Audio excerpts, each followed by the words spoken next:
Hello and welcome everybody to the 6 Pixels Under podcast. I am nerdSlayer, your host, and this is episode 49. And I will just start off by saying I'm pretty tired because I finished my Shadowrun script and voiceover, and I did it all in the span of like 3 days. So, finishing it up, I should say, in the span of 3 days. So I'm pretty tired, and I didn't prepare a big round table today, or really anything in particular that I wanted to get out there, other than just a bit of interesting news I found. And then I wanted to talk about some behind the scenes information I've learned about Archeage Unchained, and then react to Cube World being kind of brought back, and then apparently it's going to launch on Steam. And I don't know as much about that game, though I've heard its name obviously a lot. A name used in conjunction with Minecraft and Roblox and games of that caliber, I guess you would say. But anyway, I'm so happy to see you guys being tired regardless. It's the 9th of September, and early morning or I should say morning for the Americans, and probably pretty late for the Europeans. So thanks for joining me today. I hope you guys enjoyed today's podcast. And I think I've got some interesting things to talk about, at least enough. You guys interested? What I thought was pretty random, but pretty interesting regardless, was the news that came out that Cyberpunk 2077 is apparently going to have a multiplayer. I found this interesting because I've been talking about it for a while, but I've always been a big believer that I wish more games had co-ops. And I think that if more games had co-ops, hear me out. If more games had co-ops, we would have more games that fall under the multiplayer online RPG sort of game, if that makes sense.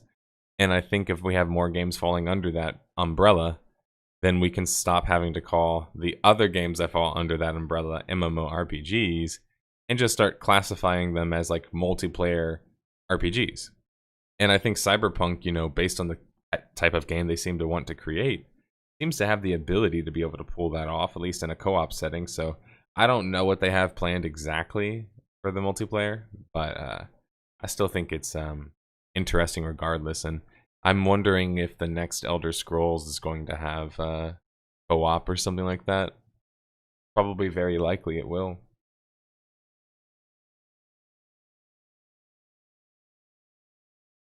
Can confirm, and he did some D&D after it even. Yeah, and I had fun doing that. I had fun doing D&D.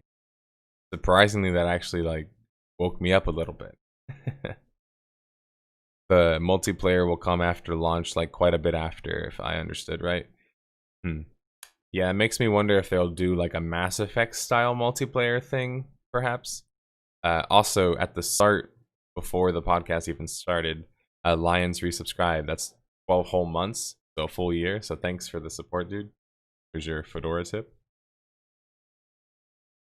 Co-op is nice. Actually, can we talk about co-op? So like, I had an interesting idea pop up today. I was reading a shower thoughts on Reddit, and let me pull out these soapbox really.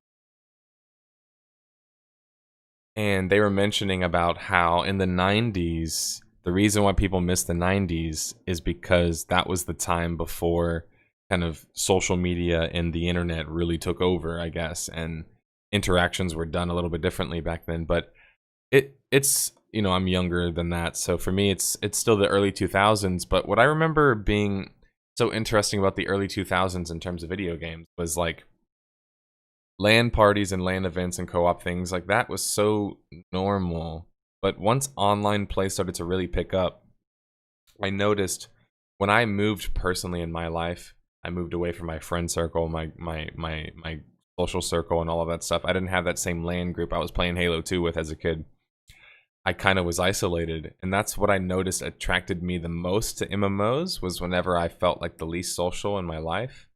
And I think that that's something that they've had for a while, but back then definitely operated it under, was that kind of idea of like, you want to play with your friends, but they're so far away.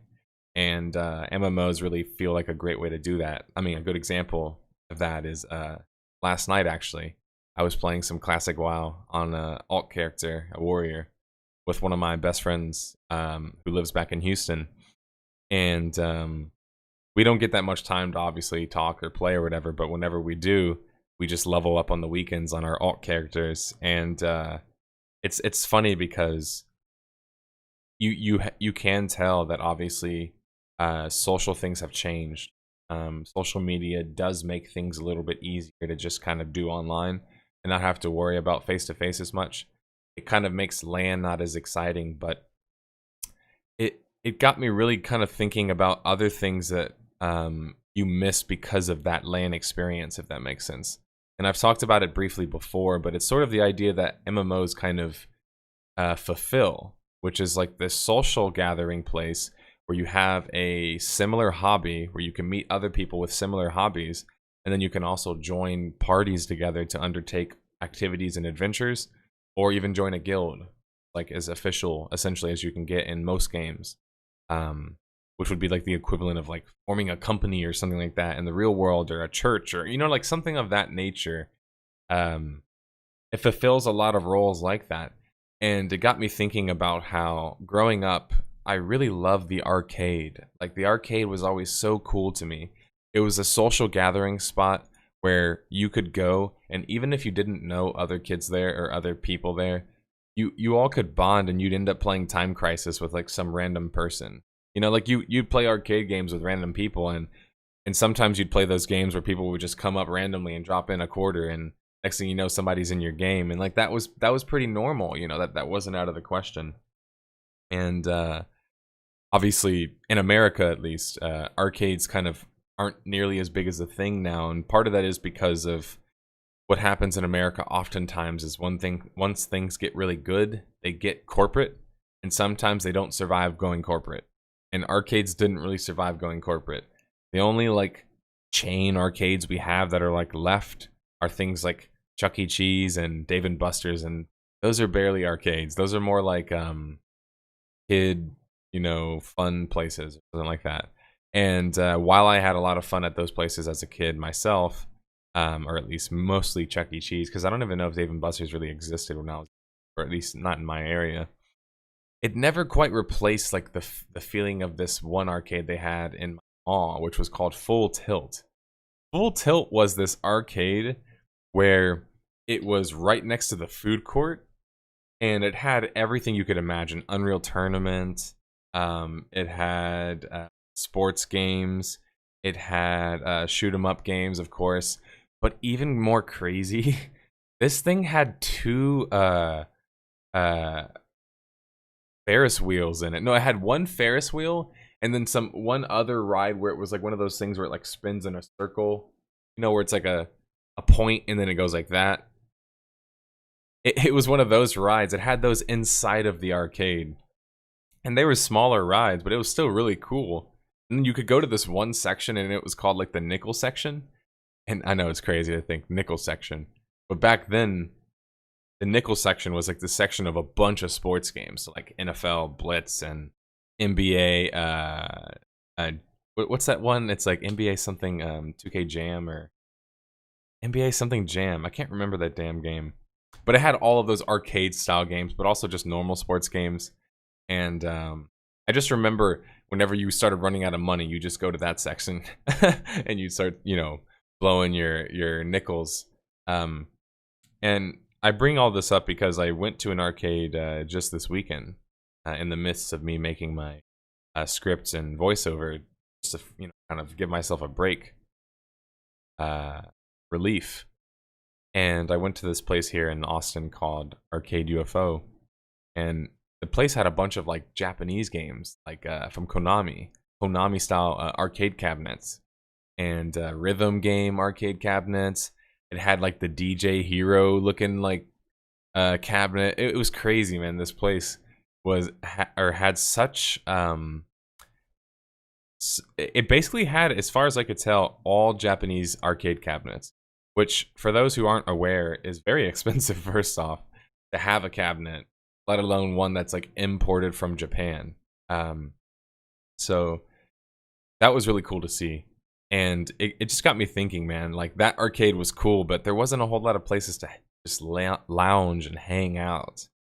And I've always wanted a place like that myself. So all I'm gonna say is that I want a place that I can have my podcast filmed. I want a place that I can have potentially other people to work for me, work alongside with me, like my editor, whoever else I can have working in-house with me in an office space.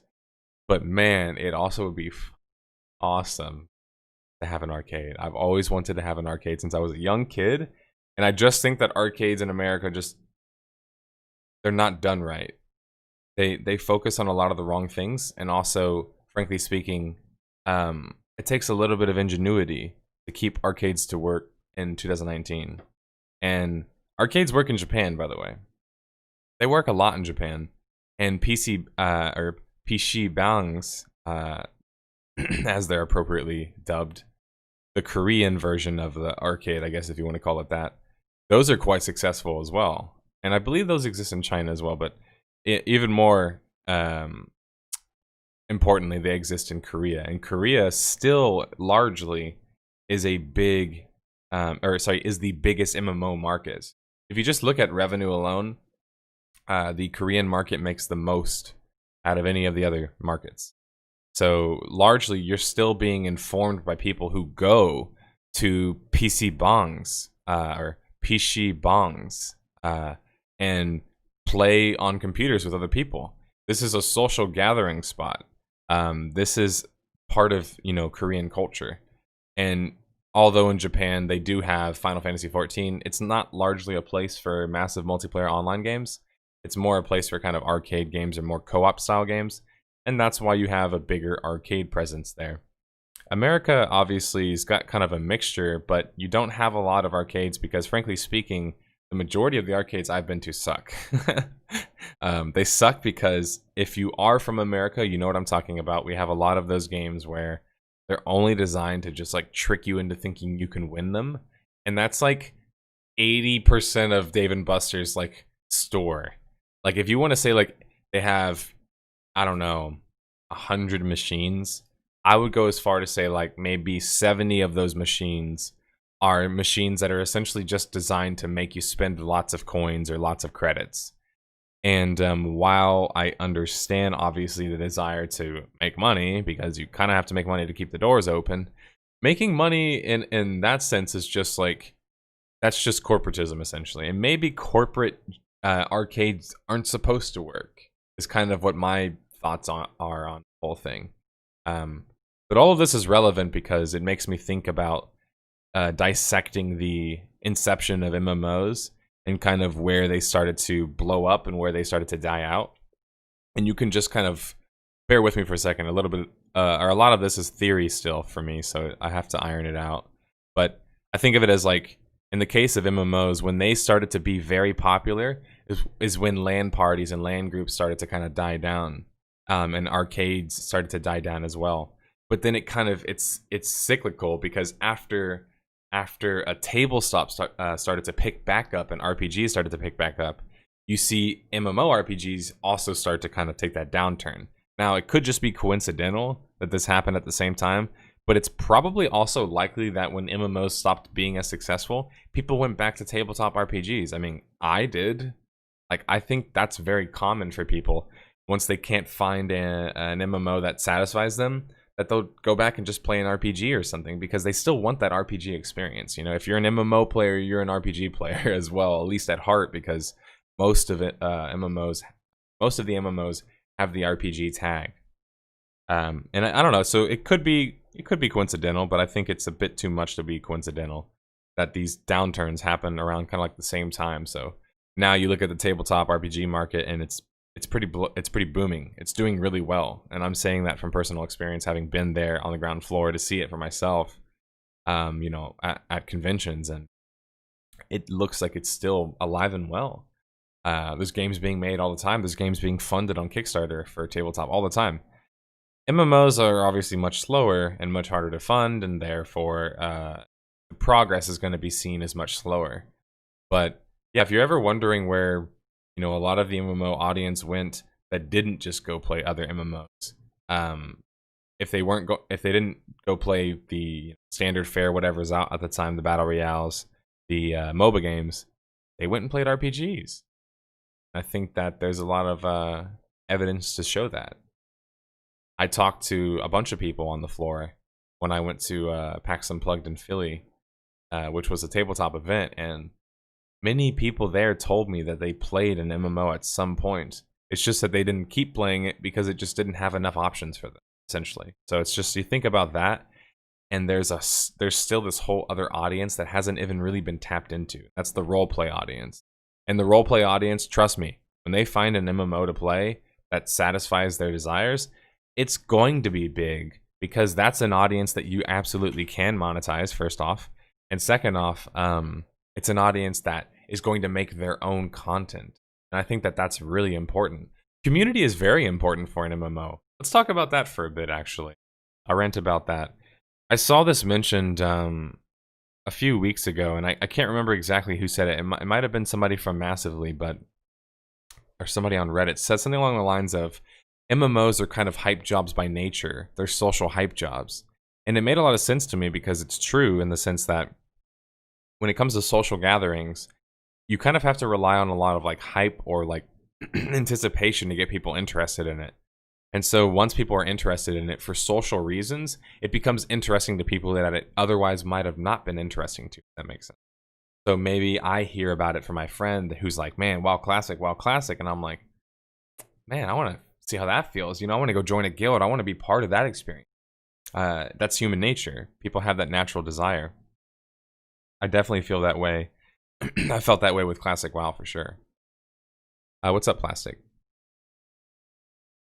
We still need to brainstorm an RP MMO. We do. I don't know. Maybe we can do that next on the podcast. Why don't you write that down in the... Actually, you want to just do the roundtable for next week? Why don't we do the roundtable on figuring out how to make an RP MMO? I feel like that'd be fun. Word of mouth is probably what carried Classic to be as popular as it is now. It's cool to see a lot of video games, RPGs, converted into tabletop games. I agree, and vice versa as well. Like, you know, with Pathfinder, that's cool to see as well. Eastern living conditions are pretty different from Western society. Yeah, and that's a big impact as well.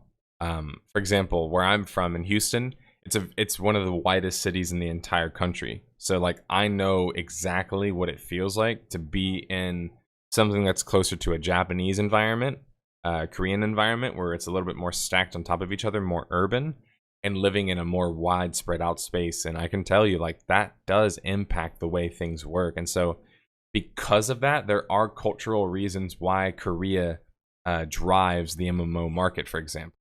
There's reasons for that. It's not just as simple as Korea is the biggest market because they spend the most money. Like, that's just an effect of it. You know what I mean? Like, there's a cause, and the cause is cultural. Now, I don't want to get too crazy with this, because I really want to talk to some history experts, which I know, luckily. But specifically, I want to meet some Korean history experts, some Japanese history experts, and I want to meet some esport/gaming, maybe historians, journalists from those markets as well, because I've always wanted to do a video about MMOs and how they've affected these different markets, or how the different markets have affected MMOs. And with Korea, you think about it compared to Japan. Why aren't MMOs big in Japan? Well, cultural reasons are the easiest one to spot, and Japan is an island. It's nearly been isolationist for the majority of its like reign. It's been very imperialistic, and in fact, it's very, you know, can be very off-putting to outsiders, even its immigration policies. So it kind of makes sense. Like, they rely a lot on their technology and their own ingenuity and doing things their own way. And so, like, it makes sense that there's not a whole lot of Japanese MMOs, because they're more likely to play these other games that they kind of pioneered themselves, like fighting games, you know? The fighting game market is huge in Japan, but you're not going to go there and see a big shooter market in the same way that you're going to see that if you go to Korea. And Korea, being a professional esport player, is a kind of normal career for a lot of people. But to go further back in Korean culture, where it gets interesting about how MMOs are affected so much by them, is that look at where Korea is situated. It's always had an unruly neighbor, first off, north of it, and it's had a lot of other unruly neighbors around it. So it, as a small country, has had to be social, right? It's had to be very social. And because it's had to be social, the people have developed around such a system. And bear with me here. I know it's very conceptual, but that's why MMOs took off so much in Korea. Because Lineage, first off, I mean, let's see when Lineage came out. Lineage oftentimes gets forgotten because it's so damn old, I feel like. But Lineage originally came out in 98. 98. The designer was Jake Song. You know what else Jake Song designed? Archeage, which we're also going to talk about today. But point being is, like, this has been in the Korean blood, if you will, for a long time. Jake Song is one of the pioneers. He's one of the guys that Richard Garriott, who's a Western pioneer, has said has been one of his inspirations.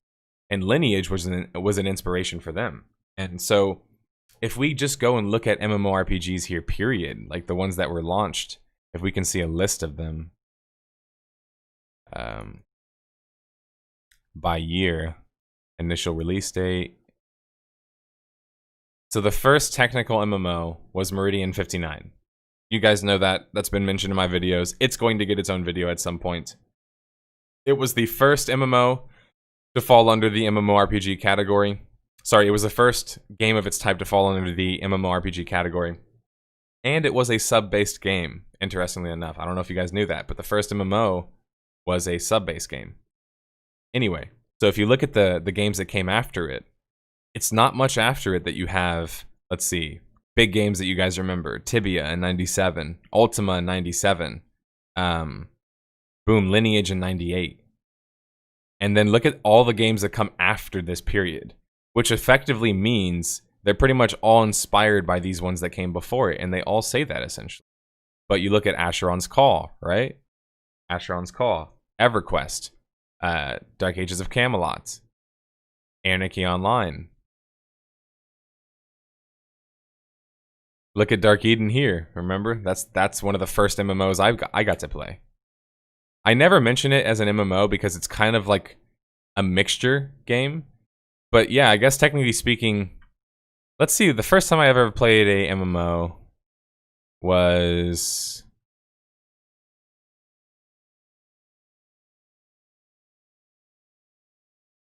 Dark Eden's 02.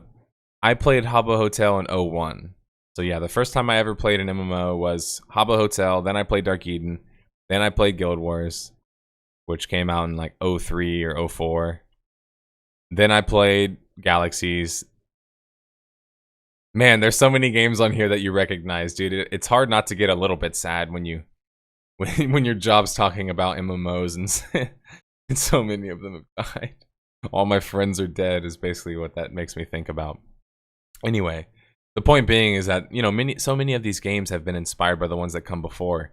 And look at Lineage. It's right there, up there with them. You know, it's up there with these games. And you can see, like, so many developers and games that came after Lineage. Richard Garriott, after Lineage came out, said that Lineage was a big inspiration for Tabula Rasa. Said that Lineage was a big inspiration for his other games. And it's not out of the question that many of these other developers kind of also saw the impact of Lineage. Now, where it gets interesting to me, guys, and now think about this for a second. This is going to get really interesting. So we see Lineage, right? And this is one of the few Korean MMOs that was invented early on in these the late mid-90s. Right? There's a couple other ones here. Let's see. I don't believe this is a Korean title. This looks like a Chinese title. No.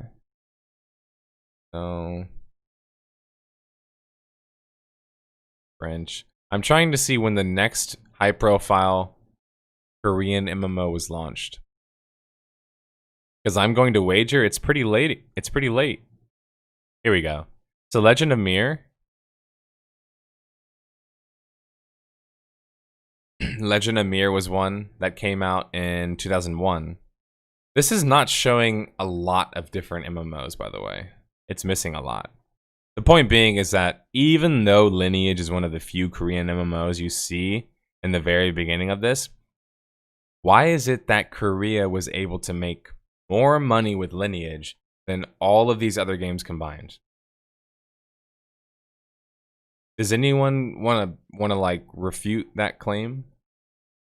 Does anybody question here how much Lineage has made as an MMO? Oh man, dude. Let's look this shit up. I love looking up how much money Lineage makes, dude. It's just insane.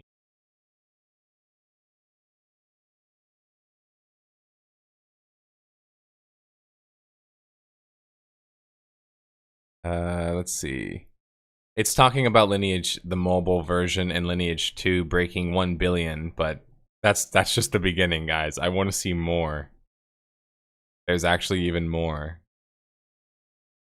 Look at this. This is back in 2015.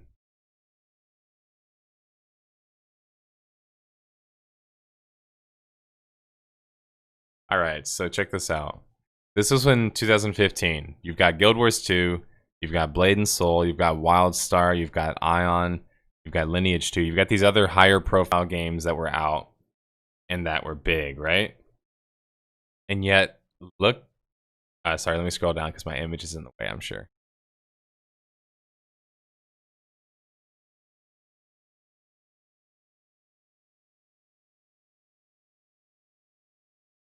There we go. All right, so the blue is Lineage, and you guys see the rest of the colors. So just think about that. This is in 2015. At 2015, Lineage would be effectively, let's see, it would be it'd be 17 years old. 16 or 17 years old. Lineage would be at 2015 when it was still basically whooping everybody's ass, even though these games just came out. Most of them have just came out. And then you can look at other numbers where like this is the case as well. The point being is like Lineage has made insane amounts of money and has been making money steadily since really its inception. And so there's a couple of reasons for that. One is that I attribute a lot of some of the more, how do I put this? Some of the more ingenious ways of tracking or creating more monetization come from the Korean market. And perfect example, microtransactions primarily come from the Korean market. Let's think of some more examples. Free-to-play games primarily have come from the free-to-play market, or sorry, have come from the Korean markets. XP boosts and things of that nature, those have traditionally also come from the Korean market. So impacting game has come from the Korean market primarily.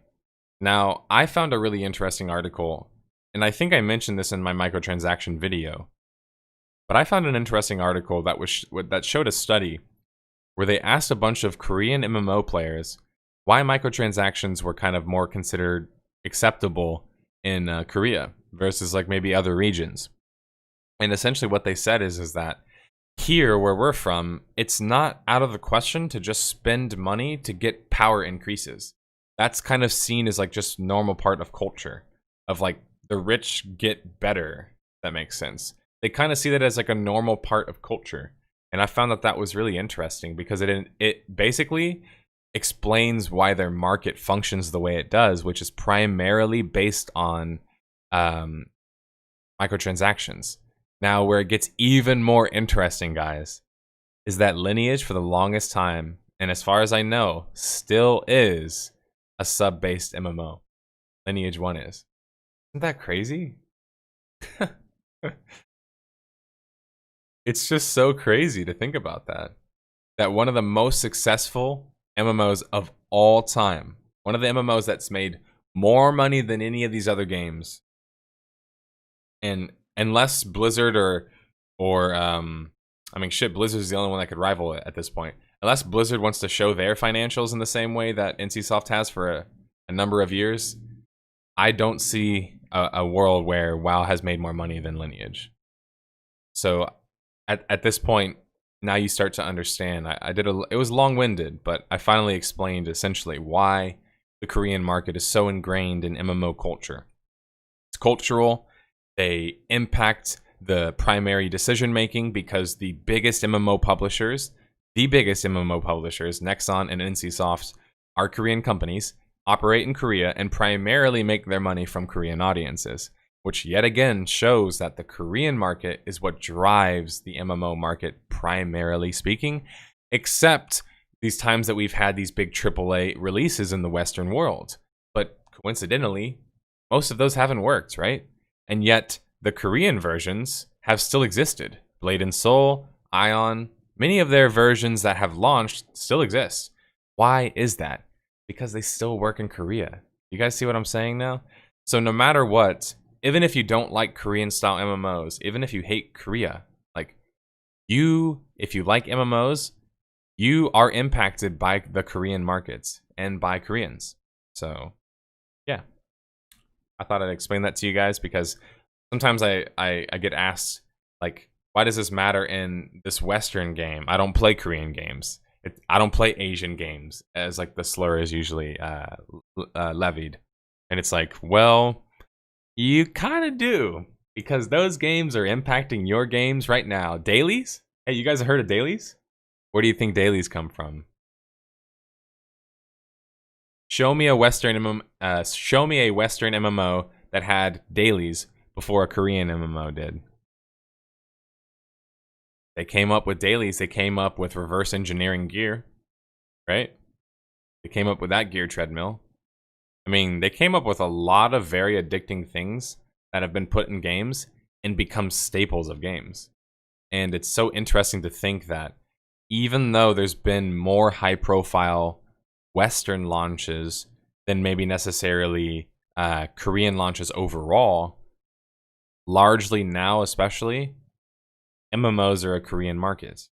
And I don't think a lot of people understood that in my City of Heroes video. Partly because nostalgia, partly because they're mad because the game was making money and it got shut down and they didn't let them acquire the IP. But I kept trying to make the point, and I'm like, guys, like, City of Heroes was never going to work because it never worked in Korea. Meaning, like, Korea was always looking for a reason to kind of get rid of it, if that makes sense. Because this is something that I bring up in my Ion video. It's something that I've brought up in my City of Heroes video briefly, too. Because the Korean market is driving so many of these games, it doesn't matter what happens in the Western market. That's inconsequential. Think about that. I can show you so many examples of this. But, like, look at Archeage for the longest time, right?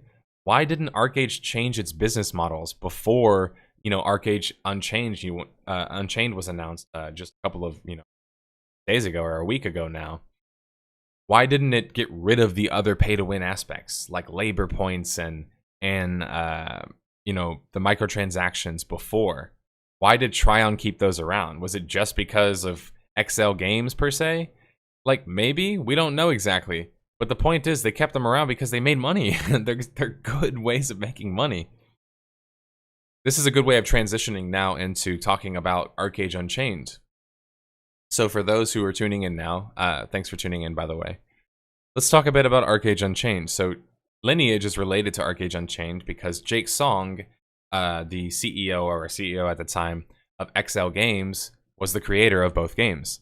Now, apparently, he hasn't been as involved in Archeage for a number of years, but now, recently, in Korea, he's back involved in Archeage. So people are thinking that that will open up the game a little bit.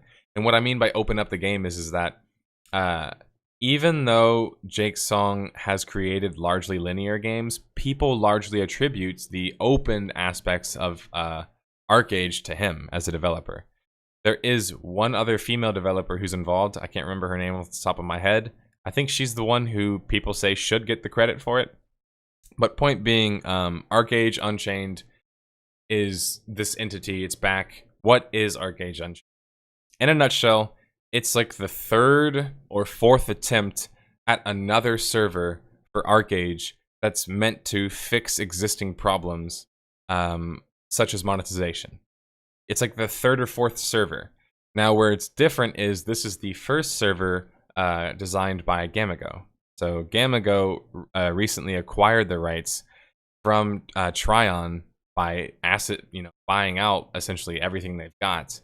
And I want to talk a bit about that from a business perspective. Now, this is a bit of a theory on my end, so bear with me, but I wanted to look at it from the perspective of Gamigo. Like, why would I want to purchase Tryon's assets, and what in particular would have me the most attracted to that?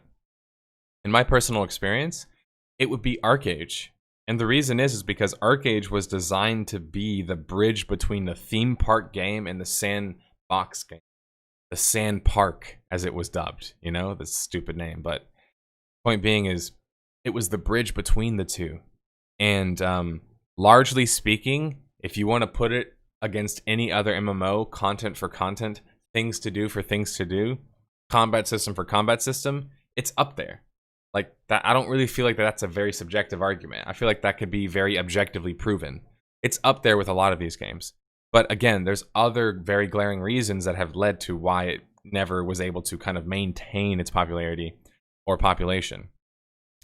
If I'm Gamigo, I look at Archeage like, man, this could be our golden goose. And I don't mean golden goose in the sense that let's just keep shaking it until it pops out more golden eggs, which is the typical approach whenever companies like this acquire another IP. But in Gamigo's case, I heard this brought up by another Archeage content creator, and I thought it was an astute point where he mentioned that, you know, they're kind of treating it like their baby almost. Like, they're talking about things, and I'm saying they as in the dev team that used to work at Tryon that now works at Gamigo. They are talking about things like the lead creative designer, if I remember correctly. He's the one that's done one of the live streams where he talked about details of the game, what does it entail, what's different this time. And he was actually addressing like pay-to-win issues. And that was not something that was able to be addressed before. They couldn't talk so openly about that. So, you know, from my perspective, Gamigo is looking at it like, we could actually make a good profit off of this game by just treating it as a game based on its merits. I know, crazy idea, right? But maybe if we just allow a game like Archeage to live on its merits and not just have to be milked, essentially, as the only way to monetize it. Is it going to make as much money fast? No, it's not. But is it going to make more money in the long term if I can actually cultivate a healthy, consistent audience that then leads to creating more new content? I mean, that's how I see it. So that's kind of what I'm thinking and expecting. And I actually have a little bit of information to talk about with Archeage Unchained as well. First off, I'm going to be trying it out, and awesome enough, I reached out to Gamigo themselves. I emailed them, and they responded to me.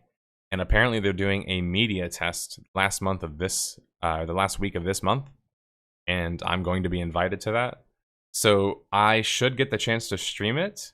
Only people who have access to it are going to have the chance to stream it. So you guys should be able to watch me stream it before anybody else can play it. And then at the same time, I'm going to be making a sort of first impressions video, which is going to be a video that Gamigo is working with me on.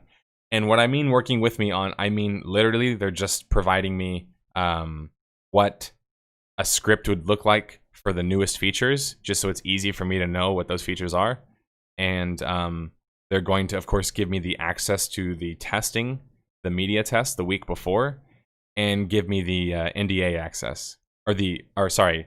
Allow me to stream without having to be under an NDA. No other relationship between us. They're not giving me money. I'm not taking money from them. Nothing else. It's just essentially, I wanted to form a relationship because I want to cover their game. And eventually, I want to do... I don't know if I should say that yet.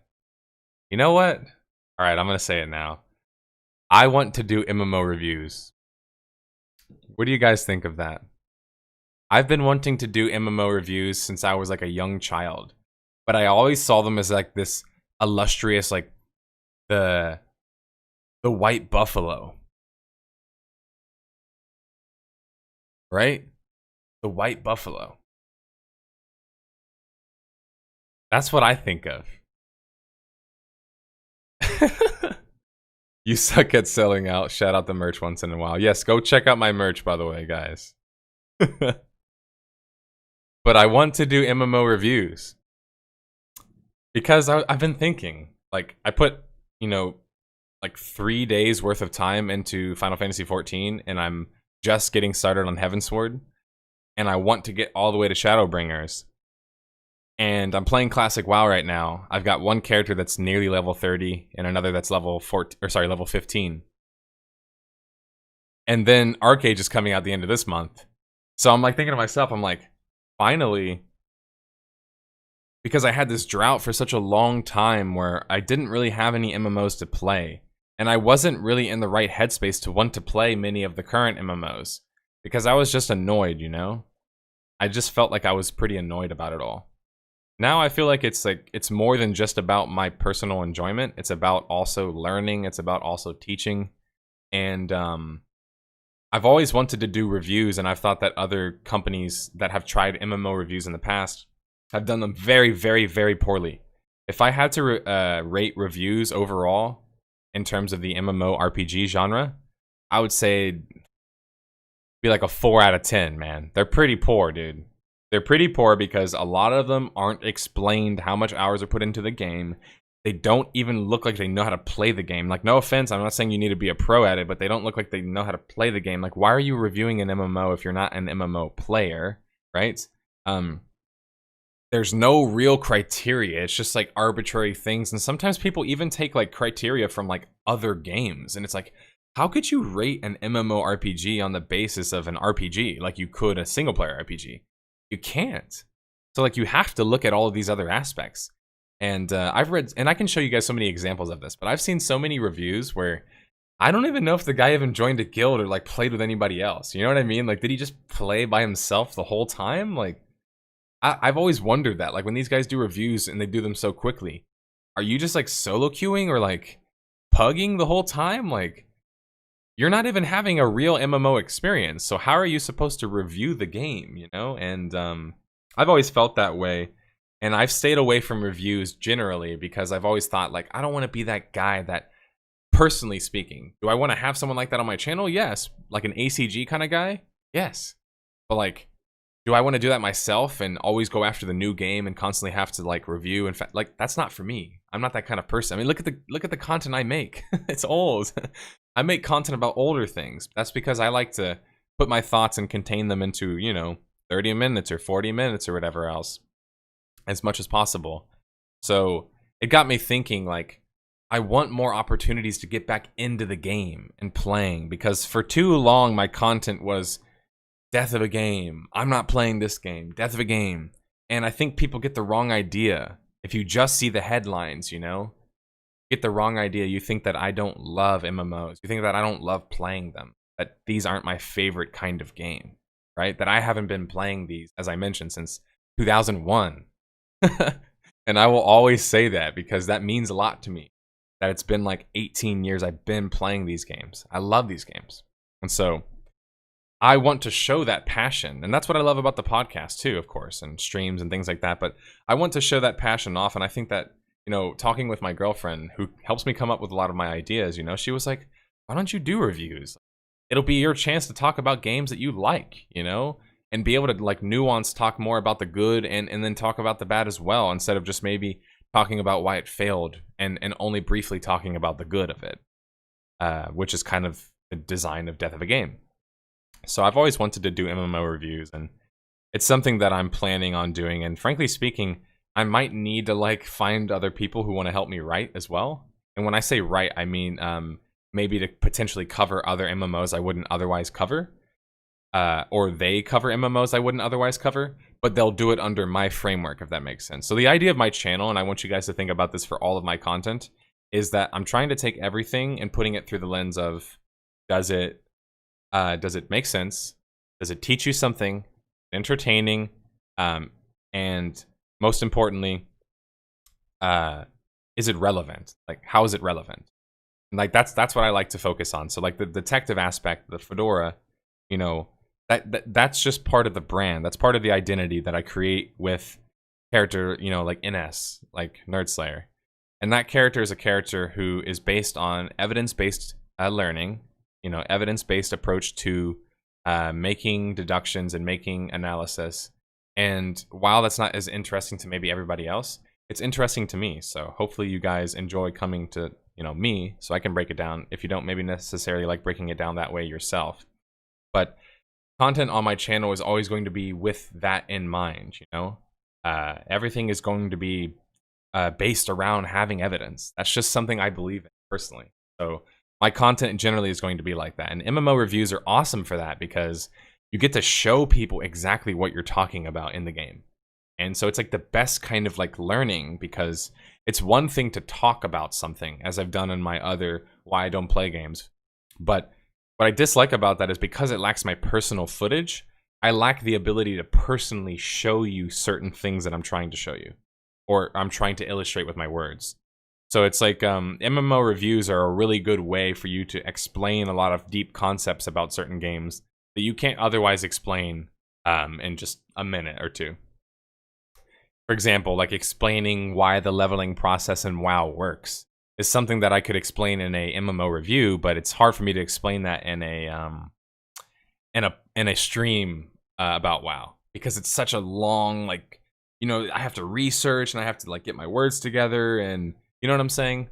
So I love live streaming with, you know, because you guys love watching it, but loving it for the sake of it, I don't love it in the same sake that I love making videos, because making videos to me is a lot more about like, let's pick a topic, let's really learn and focus in on it and try and condense this so I can teach it to somebody else, essentially.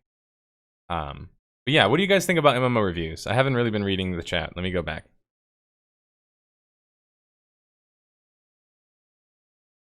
There aren't too many reviews anyway. Exactly. Ashley Riot, you make a good point. And that's kind of this weird and like eureka moment I had, is like, I was like, oh, these other games, there's too many reviews. It's too saturated of a market. I've been asked before, why don't you do reviews? Why don't you do reviews? It's like, too much. It's done too much.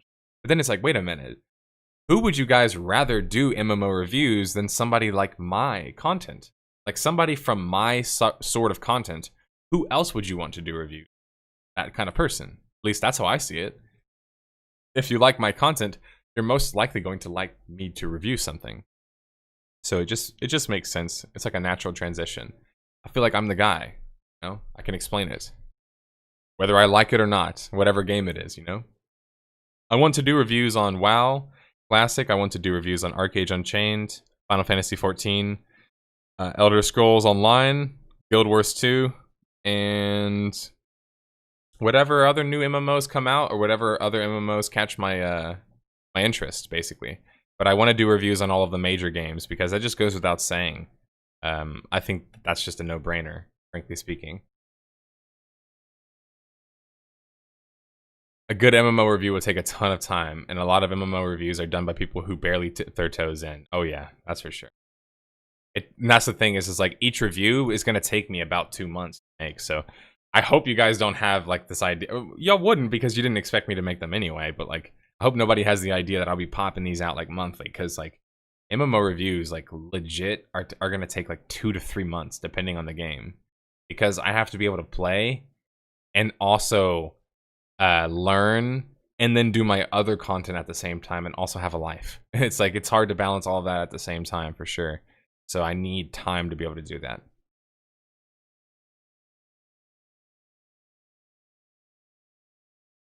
Even if you end up poo-pooing on my anti-social online JRPG. Well, so that's the thing, Anime Shite Lord, is I'm going to make MMO reviews, but I am going to make caveats in games that I don't believe fall under necessarily like that context, because does it make sense for me to make an MMO RPG like based on the definition of what I consider that to be, based on the original definition, and then just take that and try and apply it to games it doesn't necessarily apply to? It's kind of just like, what's the point? Am I just beating a dead horse, or am I just trying to say I told you so, or just be snobbish about it? At that point, I'm just like, I'll just review it as a multiplayer online RPG. I think I'd rather do it like under that context, if that makes sense. because it's a lot more favorable, and I think it's just fair overall. Like, I don't say make it a multiplayer online RPG just because I'm like, I hate that it's called an MMORPG. It's also, I think it'll be better for the game, perception-wise, and artistically speaking. If they shed that other part, you know? You should do first impressions videos. Lazy Peon does those. I've never really found a way to do them on my own that I would do them different, you know, or like how I would do them unique, I guess, if that makes sense. I'd love to hear your opinion on a lot of MMOs. Given the overall detailed job you usually do, unlike a lot of reviewers. Yeah, and that's what I'm hoping to offer. So it's just another thing to get more MMO content out there. Because, you know, I talk about this other content coming to my channel, other content creators, and my dreams of having a production studio and things like that. But at the core, like, I'm an MMO guy. So, like, you never have to worry that I'm not going to make content in that vein. I love multiplayer games, but MMOs specifically are my favorite. So yes, I'll cover games like Shadowrun, which is coming out hopefully next week, and I'll also cover games like you know, Lawbreakers and the like. But you know, at the core of it, deep down, my favorite kind of games are massive multiplayer online games. So I'm just excited to finally be able to play some. If you guys can't tell from my energy, but I'm excited to be able to finally play some. And yeah, with Archeage, I'm hoping to test out as many new things as possible during the media test, especially because the game's going to be launched on the 6.0 patch. And 6.0 is available in Korea at the moment, but isn't launched in America. So nobody has really tested out 6.0. So they're coming out with, you know, brand new content. And actually, I wanted to talk a little bit about that too. Let me see if I can find these details. I didn't have this prepared, so let me go find it. How's everyone doing today, though? I'm feeling much better than I thought I would feel, considering how tired I am. But I think that's just because I'm talking about shit that I love. Hey, did you guys hear about Bless Online? Apparently for good, it's going offline. So Bless says, that press release, to our loyal Bless Online community, aka masochists, Team service for Bless Online will be ending on September 9th, 2019. While things may not have worked out as we had hoped, we have learned a lot from the experience of creating Bless Online. Alright.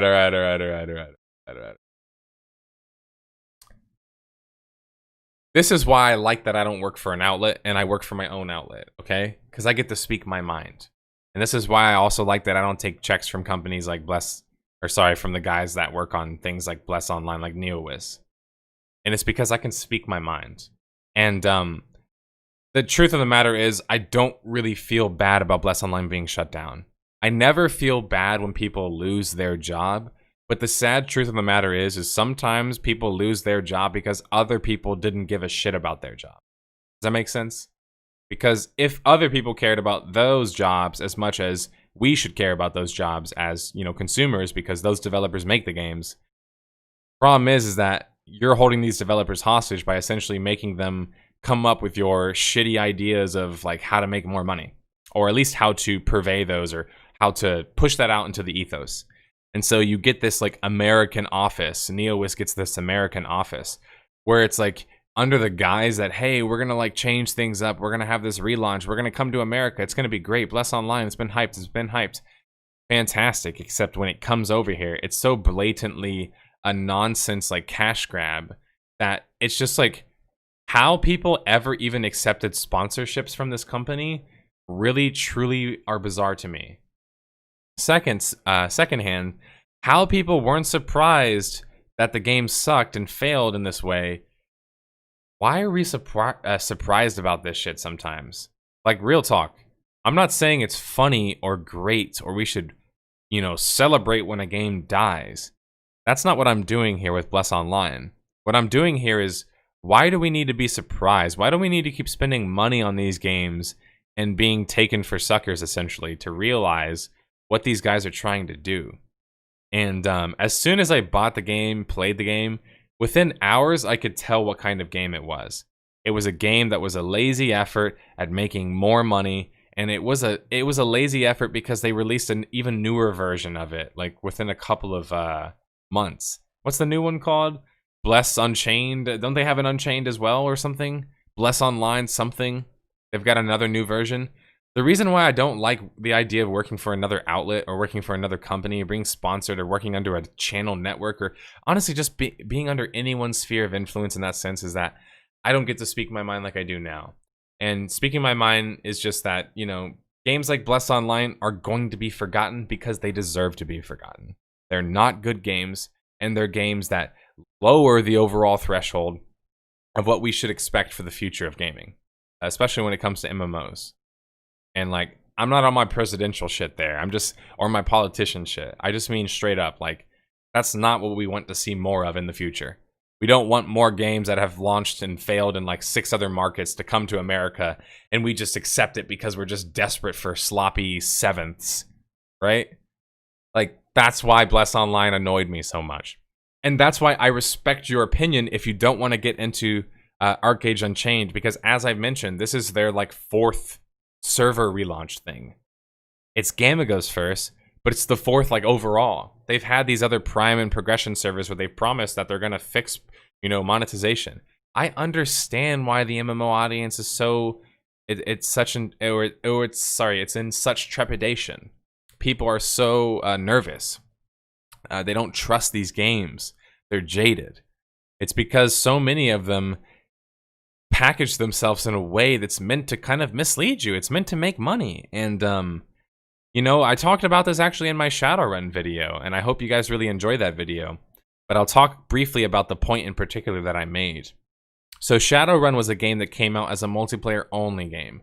However, you could tell from the very beginning, it seemed like a game that wasn't designed that way. And what I mean by that, that's a nuanced point. What I mean by that is that it wasn't designed as a multiplayer-only game. It only had multiplayer because it didn't have a single player, because it was missing a single player. You see, it's not Overwatch in that it's like a multiplayer-only game. It was just missing the single player. And so the developers were very complicit in advertising the game as like multiplayer only, and we make our games multiplayer only first and foremost. And like, I see that shit and I'm like, the journalist part of me, the one that would work for a media outlet would want to be like, oh yeah, you know, here's what they said and that's it. But the me part of me wants to be like, that's bullshit. You guys were complicit. You misled people. That's why I don't like when these companies call their games MMOs, and games like Bless Online, where they can barely even have like 10 people on the same screen without lagging. How is that an MMO? MMOs back then had more players on screen. If you want to make your game super sexy and awesome animations and look awesome, then don't make it an MMO. Why not just make it a multiplayer game? You can still have a lot of people on screen. You can still have a dozen people on screen. It doesn't need to be hundreds when your game clearly cannot support hundreds. In Bless Online's case, this is the Unreal Engine 3, guys. Like, how many more MMOs that need to come out on that shitty-ass engine? For the MMO market, bear with me, I know it made a lot of other good games, but for the MMO market, it's been largely shitty for us to kind of realize, like, still shit, you know?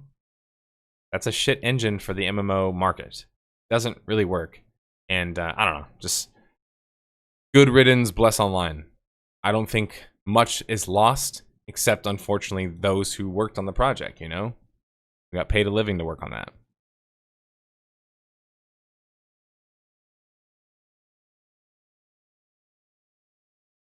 All right, let me go find this really quick.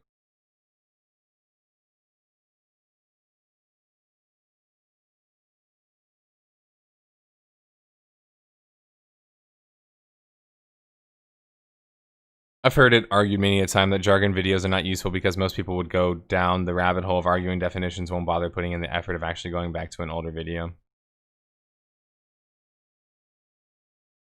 I like to see your reviews because we will get a pure distilled version of any given ideas you want to explore in each review.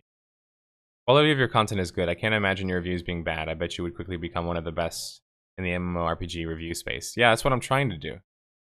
MMO reviews done right. It's too much effort for normal guys, not for Fedora detectives though. I appreciate that, Felneth. Yeah, I'm way behind. you want to be a guild master on an MMO, you don't need a life. Yeah, it's pretty hard to balance that, right? Especially when you're a guild leader. Like, sometimes I wish I could play more with you guys, but it's like, in Classic WoW, but it's like, man, I also write for a living on my computer. I also play other games for a living on my computer. Sometimes I just want to get off my computer. Partly because it's hot as hell in here, so maybe when I get a new setup, or we're big time enough that I can have a studio, maybe I won't be able to make that excuse anymore. I won't be able to escape you guys. Or escape you guys. Sometimes I thought about linking you some tweets of Defend the Night, an indie MMO title being developed in Unity, very early in development. I think they might welcome your expertise on the genre. I actually think Defend the Night reached out to me before, Yomoified. A lot of these indie developers they're not afraid. Like, they reach out to me, they ask me questions. I think that's cool. Too bad the other developers don't really that much. I guess I understand why. A good guild master can delegate tasks so they can have a life.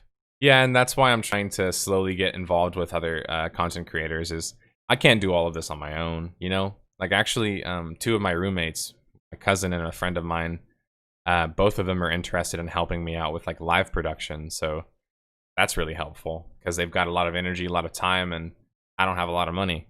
So we can barter that with each other, you know, being good old millennials or whatever.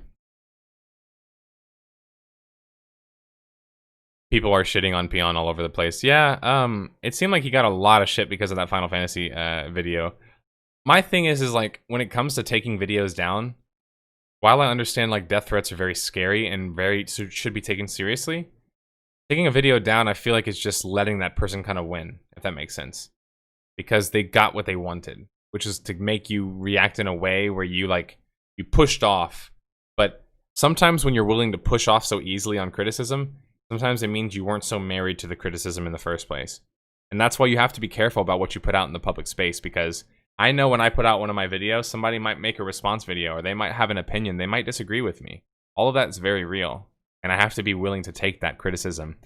But also, despite contrary to very popular belief, which should not be a popular belief, that doesn't mean because I take criticism that I can't also have an opinion about such criticism, for the record. But I know you guys know that.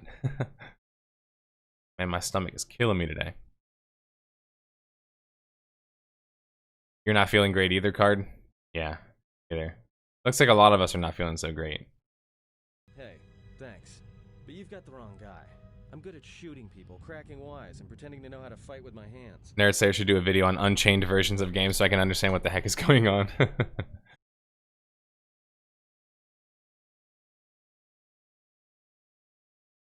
Who's to say they don't put microtransactions in after we buy it? It's possible. Dynamics, considering they did something similar to that with the other versions of the game.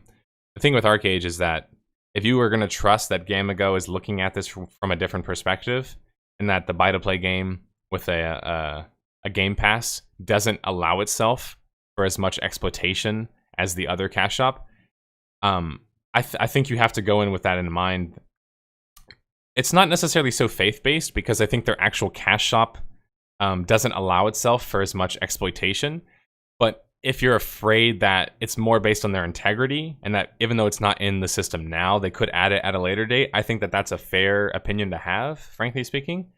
But I think that it's one of those where you can be informed on a day-by-day basis, if that makes sense. So how I'm going to handle it is I'm going to handle it and give Gamago the press that I'm going to create, which is essentially based on my opinion, based on my impressions. But if all of a sudden they end up, you know, just adding some crazy pay-to-win mechanic, I'm going to cover that. And that's going to be negative for them, because that's how journalism works, essentially. When they do good things, I'm going to cover them, and that's going to be good for them. But if they want to just, like, all of a sudden screw all of that over, I'm going to cover that, and I'm going to make that really hard on them. And that's just because that's kind of what my job is as an influencer. I have a level of influence, and my opinion matters a little bit in the MMO circles, so that's why I'm trying to get a lot more involved in the launches of things in the upcoming MMOs, is that I feel like I can use my influence for good as well, you know? To put pressure on developers like that. If they want to fuck around, you know? That's what we're here for, all of us.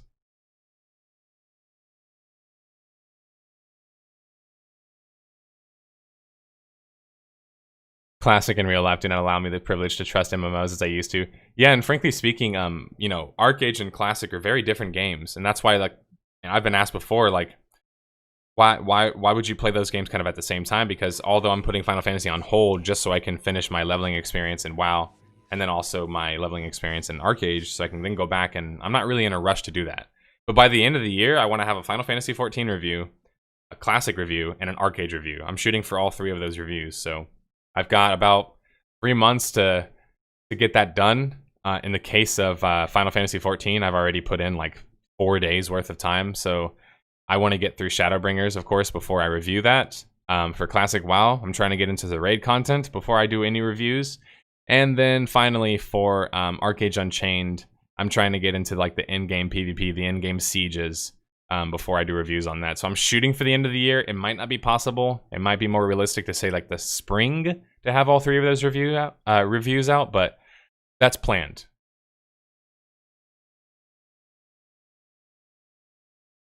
Yeah, Pin Zero, that's very often what they do. In fact, I would say MMO companies are very notorious at that. Tryon was the #1 person to do that. Tryon did that with Rift. They did it with Archeage. They did it with all of their games pretty much. But Tryon would do that a lot, where they would say, oh, Prime server, Progression server, lock all the content, and then be like, you pay a sub fee, and no, pay to win. But then they'd still have like XP boosts and shit, and you're just like, such bullshitters, dude. And people kept falling for it. And I was telling people on Archeage not to fall for it. But to me, this very clearly seems like something different. And so that's just my opinion of it. Don't worry, I'm going to make a first impressions video about it. I'm going to do all of this reporting myself. So if you're worried about it, anybody watching now, I'm going to try and figure it out for myself. So you guys don't have to, essentially. If you can't optimize it, better cut down on the graphics to allow more players on screen. Yeah, you have to choose one, man like David. You have to choose one. Either you want these bigger, sexy character models and flashy graphics, and less people on screen, and so therefore less of an MMO, or you want more of an MMO but less of that graphics and animations and all that other stuff. And it's not necessarily meaning that you have to trade it immediately. People make that argument a lot, and Carlo, Lucas, and I talk about it a lot. He's worked in server tech before, and so it's something that I'm going to have a lot of other tech guys on to talk about before, because it's this nonsense of like, oh, we just can't do it because MMO is too hard to run. It's like, guys, do I need to show you Darkfall again? How many times like, I want it to literally become a meme on my channel and in my discussion, you know, sphere, if you will, in our community, that whenever somebody mentions, but such a combat system can't be done, people just spam like Darkfall with like rage emojis. Because you should be raging about that. That's a company from Greece with barely any resources, less than any of the other games I've mentioned so far, right? Archeage, Lineage, Anarchy, all these other games that we were mentioning at the top. And yet, it was still able to do what it did with its combat system. Quake the MMO, as I like to describe it. All I'm saying is, not that that game's perfect because it had a good combat system, but that exists. We know that that exists, which means we now know that that's capable, that's possible. And Archeage is another great combat system, and I've talked about this many times before. But Archeage has one of those combat systems, and I can't wait to show you guys this on stream in a couple of weeks, like 2 weeks or so. So just tune in for that. I hope many other companies let me do this, by the way. Let me be a part of their media test and stream it or make a video about it, because I know that's the kind of shit that you guys also want to see on my channel. The more exclusive shit. And I know that that's always been sexy in the gaming industry, is the dudes who get the exclusive shit. Where that's a little bit harder for me is that not as many outlets or developers or publishers are as willing to reach out to me, because my opinion is not guaranteed. I'm not guaranteed to like your game, because I'm not just going to take money. So I think I can be your ally if you genuinely put out a good game. For example, if Archeage is able to accomplish what it's trying to accomplish here, and they don't all of a sudden renege on this shit or just change their mind, this is very possible. This could be a very fun MMO experience. So you pay $25, you know, $26 or whatever to play the game. and then you get access to your battle pass or whatever in game, which works like a battle pass in every other game. So I'm not going to explain it, but that's another business model that could be creeping into the MMO space, by the way, guys. If you want another thing to come into the MMO space that isn't here yet, like in a serious context, I mean, look at battle passes. They could be making their way as the fourth business model to come to the MMO market. Like, seriously. Because it's an effective model. It's been proven to work. Anyway, so I see it as like this. If you just put 25 bucks into Archeage Unchained, and after 3 months, they put all these microtransactions into it, you got your money's worth, man. You got your money's worth. That's going to be my argument regardless. Meaning, like, if right now you're afraid of what's going to happen in the future, I understand that. But right now, it doesn't look like it's a problem. So if you go in with that mindset of, like, is this worth $26? I think it's absolutely worth that. Past that, that's where we like to have the discussion about MMOs, right? Because who cares if it's worth it the first week, 2 weeks, 3 weeks, a month, right?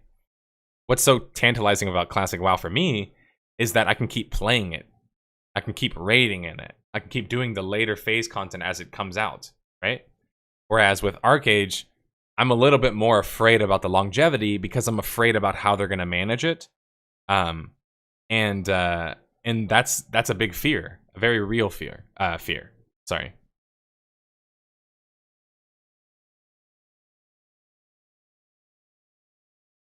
Good luck on being a guild leader when MCC comes out. Oh man, dude. When Master Chief Collection comes out, my gaming time is gonna be spread so thin. Like, I'm not gonna have any personal gaming time. I'll be playing with the WoW Classic Guild. I'll be having my invite-only Archeage Guild, which, by the way, if you're interested in joining a PvP/pirate clan, invite-only, which means that it's performance-based, it's communication-based, it's contribution-based, hit me up. But anyway, that and Master Chief Collection, whenever that comes out, I'm going to have to set days to do things. For example, Saturday will be the WoW Raid day, and then maybe another day once Phase 2 comes out to just purely grind PvP. Like the whole day. And then I need a day for like Archeage PvP streams and trade pack runs and stuff.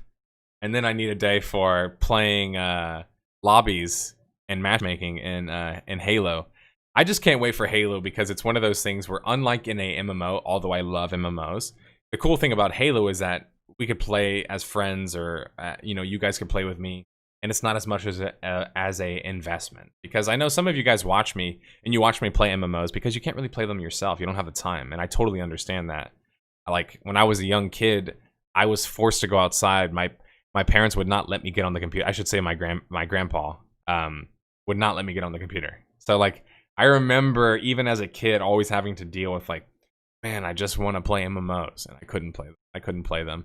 And, I'm just fortunate that now in my older age, I finally found some way to keep it relevant so I can keep playing them and supporting my cocaine habit. I mean, MMO habit.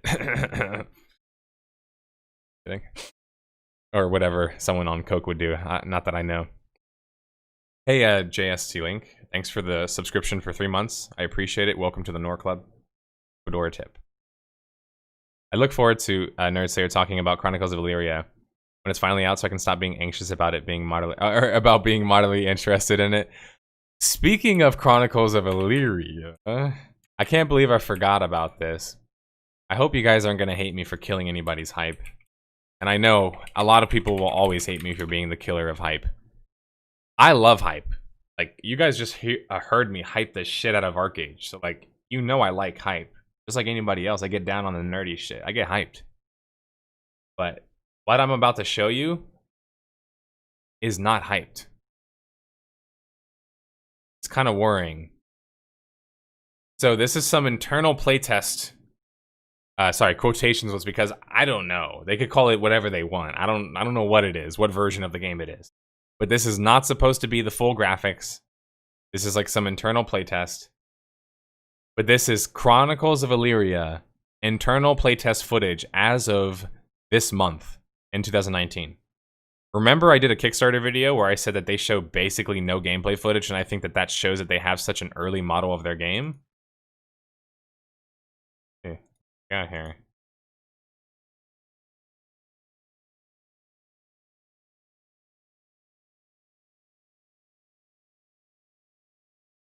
I don't even know how to react. I don't. Because on one hand, I know how unbelievably hard it is to develop an MMO. I've worked in community moderation for MMOs. I've seen some of the code for these things. Like, I will never pretend it's easy. But it's crazy to think that this game looks like basically 3D RuneScape. And that game came out like 15 years ago or something? Like, sorry, 12 years ago at this point? I can't even remember. 07 is old school RuneScape? So 11 years? And I'm just wondering, like, somebody will see this and think, yeah, but you're shit talking a game that's in pre-alpha, bro. Okay, but why are you so quick to defend somebody in this scenario? Like, just, I like to always ask that question. Why are you so quick to defend a developer? Is it because you think I'm attacking them? Because saying that this game looks like it's unfinished is not an attack on anybody's character. It's my perception of what I'm seeing, right? And I don't have all of the information. So I don't know why it's necessarily working in this way exactly. Like, maybe a developer would know that. But all we can do, and my job is to do, is to look at what I'm given and talk about that, and remark about that, and analyze that. And with how much money is involved in Chronicles of Elyria and games of this magnitude on Kickstarter, I'm very, very, very, as you guys can tell from my like hour-long video, interested in what ends up happening to these games. With Chronicles of Elyria, the thing that had me worried about it is, I mean, there was a number of things. Go watch my video on that. In fact, I'll go link that to you guys now. I'll plug myself, which I probably should do anyway. I'm pretty bad at doing that. Even though I worked in business, guys, I did big deals in business, meaning like I could not care less about the day-to-day sales. That's just not my interest. All right, so in this video, let's see what I said about Chronicles of Elyria. Next up on the report card, we have Chronicles of Elyria, a free-to-play game with a cash shop, which cost $30 for a soul. More subs so he can buy AC unit. Yeah, dude. I need to put that as my my goal. Card, good idea. 100 subs equals new AC unit. I can play more games and stream more. Over the course of 10 to 14 months or so. Each death in the game reduces this overall lifespan by 2 days. Your soul is then reincarnated stronger than before, and then the spirit gets to live on in another character that you create. Other key features are the focus on emergent and dynamic gameplay instead of static and developer-made content. It's an interesting dynamic, though it most certainly can be. Damn, I'm so far behind in chat. You guys are blowing it up today. Thanks for the support. In an MMORPG quite like this. The Kickstarter project for Chronicles of Elyria launched on May 3rd, 2016, and within 2 weeks, you're still doing this show and you could be hitting 60.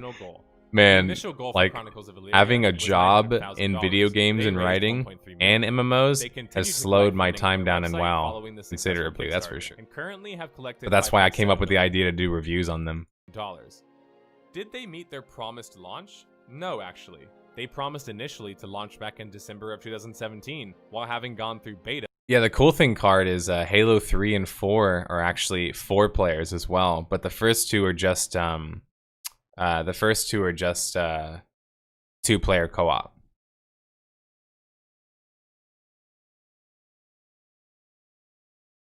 Oh, I can tell you guys right now, once we start running lobbies and shit for Halo, that's gonna be so much fun because you're gonna see a different side of me if you're not used to that side of me, which is the shit talking part of me.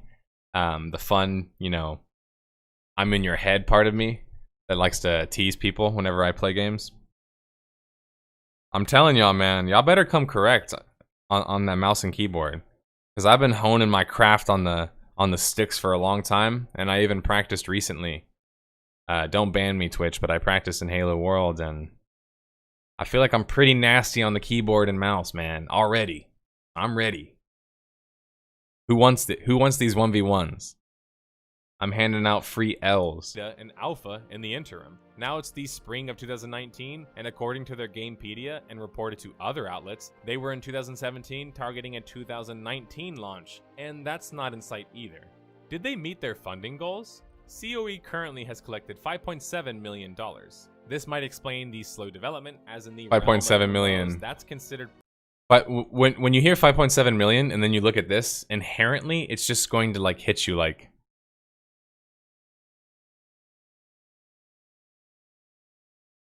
I don't even need to say anything. Like, I feel like you guys know what I mean.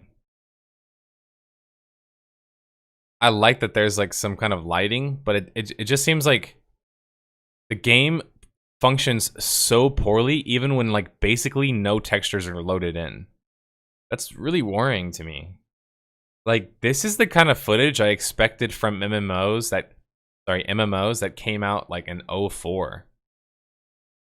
You know what I'm saying? Like, how does this look any different than like this, for example? And for the record, this game had less time developed than Chronicles of Elyria. Just for the record. Just so people will remember. Just so people know why I'm showing you this shit. Star Wars Galaxies in its original rendition, right? Its first rendition. Only 3 years of development. 3 years. 3 years. And they made this game. 3 years. It was rushed. It didn't have space. They didn't have a space component.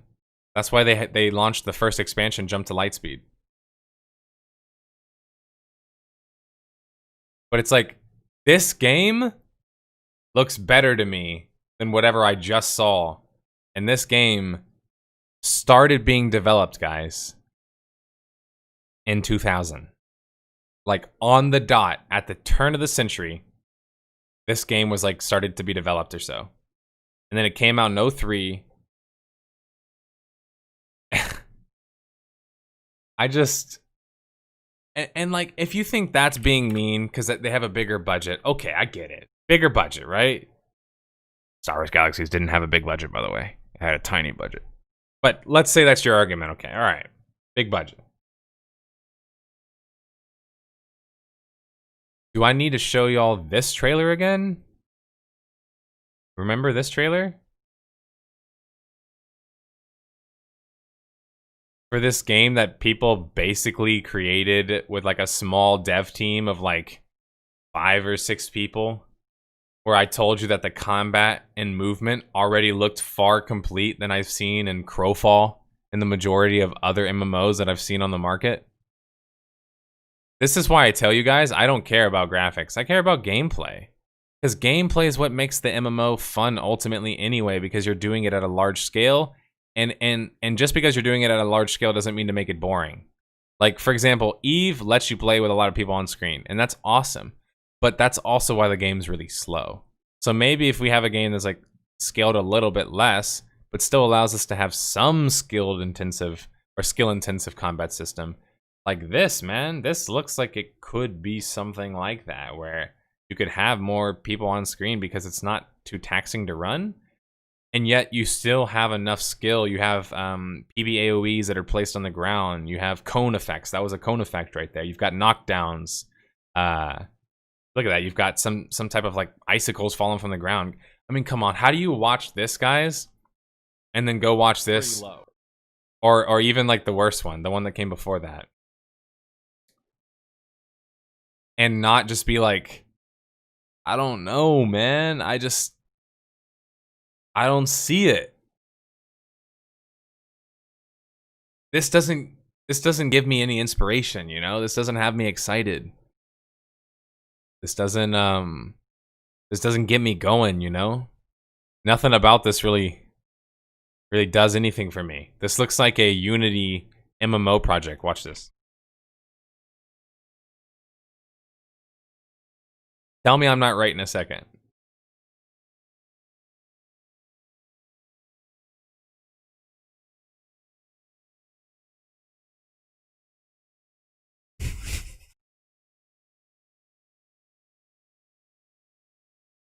It is, dude. It's like it looks like the same engine as Crowfall even. Like, what?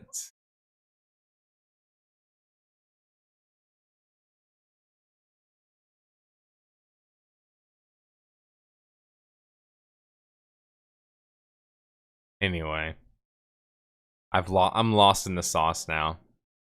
I don't even want to watch that shit anymore. Like, that just doesn't really do anything for my hype. And I don't even know if that really even makes your backers feel better. I hope that doesn't make the backers feel better. I hope they don't see that and they're like, like,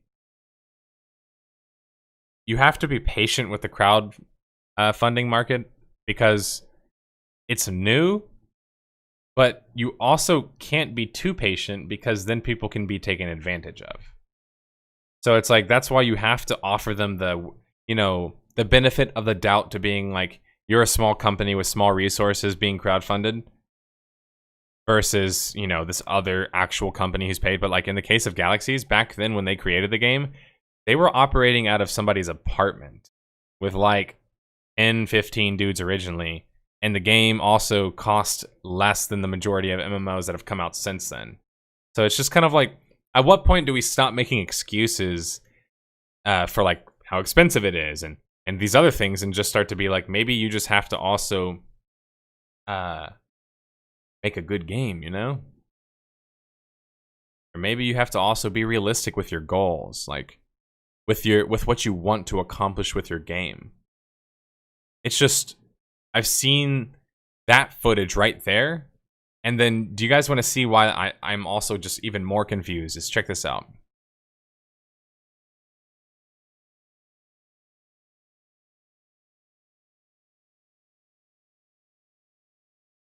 When they did that parkour video, that didn't really look like this. So I'm just like, is this because this is a module? And they created this module? This isn't actually the MMO portion? And the other one was the actual MMO part with like the persistence. Does that make sense? Because not every world is persistent, right? You have to add a persistence to it. Maybe this is the non-persistent world, the other one's the persistent world. But why is it that this looks different? You know? I don't know.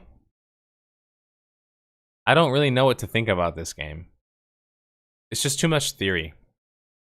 The final point I'll make about this is this. The reason why you guys can see me be kind of very hard on ideas is because if you're not hard on ideas, then they're pretty hard to be critical of. And a good example of this is if I told you guys, I want wealth for all. Sounds like a good idea, right? But is it necessarily feasible? I don't know. I'm not an economist, but probably not, right? And so it's like sometimes good ideas aren't actually realistic or you don't actually really want them. So, for example, maybe you like the idea of eating 2 full cakes because cakes are good. But could you actually eat 2 full cakes? No. So you wouldn't actually eat 2 full cakes. So it's like you have to think about it from the perspective of like you have to give them the benefit of the doubt that they are working with less resources. But at what point do I have to take you serious for your game versus your ideas? If you're just giving me ideas, it's hard to be critical of ideas. For example, if one of you told me, what if we had the idea for a full loot MMO? Well, I'm okay with that. But if we get into the details of it, that's where it gets dicey, right? Well, how would that look? What kind of full loot? You know what I'm saying? So that's where things get lost in the sauce, as Gucci Man would say. It gets lost in the sauce where from translation from an idea, the pen and paper, to actually becoming an aspect or a mechanic in the game. And that's why so many good mechanics in theory don't kind of end up working necessarily. And a good example of this is like, you know, player housing is like, you've got tons of examples of player housing. But why doesn't player housing oftentimes really resonate or do anything to the audience who plays it?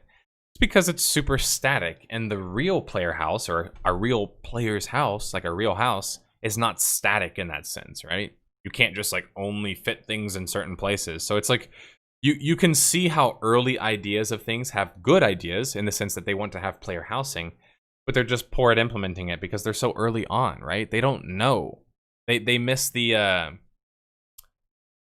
tree for the woods, or they miss the woods for the tree. You know, like whatever that saying is. I think that's what it is. They miss the woods for the tree.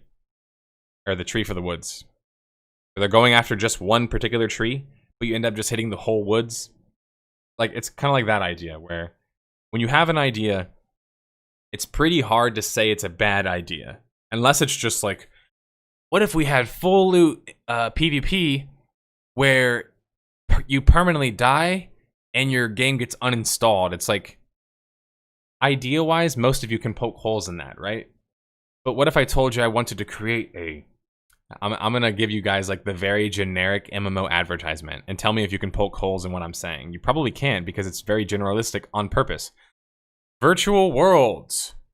Living, breathing worlds. Big, grand worlds.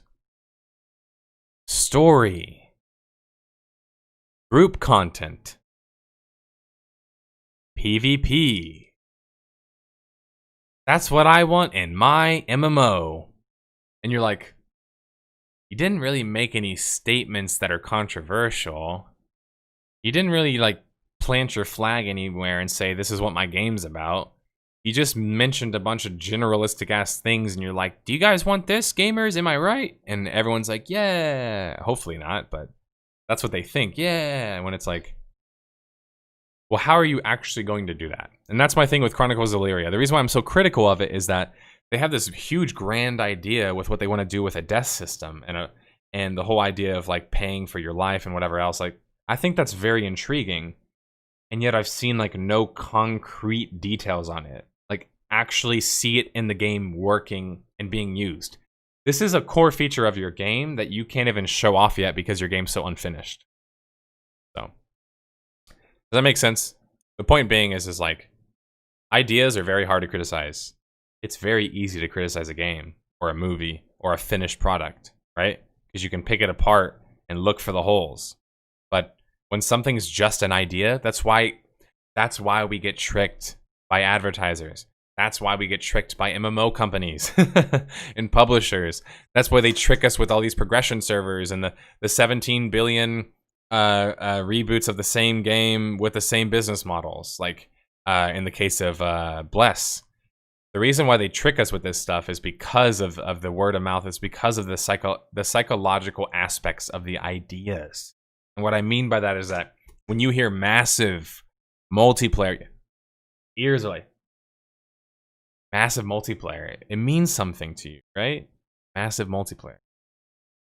Or when you hear persistent world, that means something to you. They know these words, and they use these words to advertise their games. But we have to hold them accountable for their words. Because if their words don't match what the game becomes, then they sold us on a false bill of goods, you know? It's false advertisement. That's all I'm trying to say. That's why I'm so critical of the ideas, is that because I can't really be critical of the game yet. What game footage I have been shown, though, so far, and as you guys have seen now, of Chronicles of Elyria, if I was critical of that, it wouldn't even be fair. So I'm trying not to be critical of that as much as possible.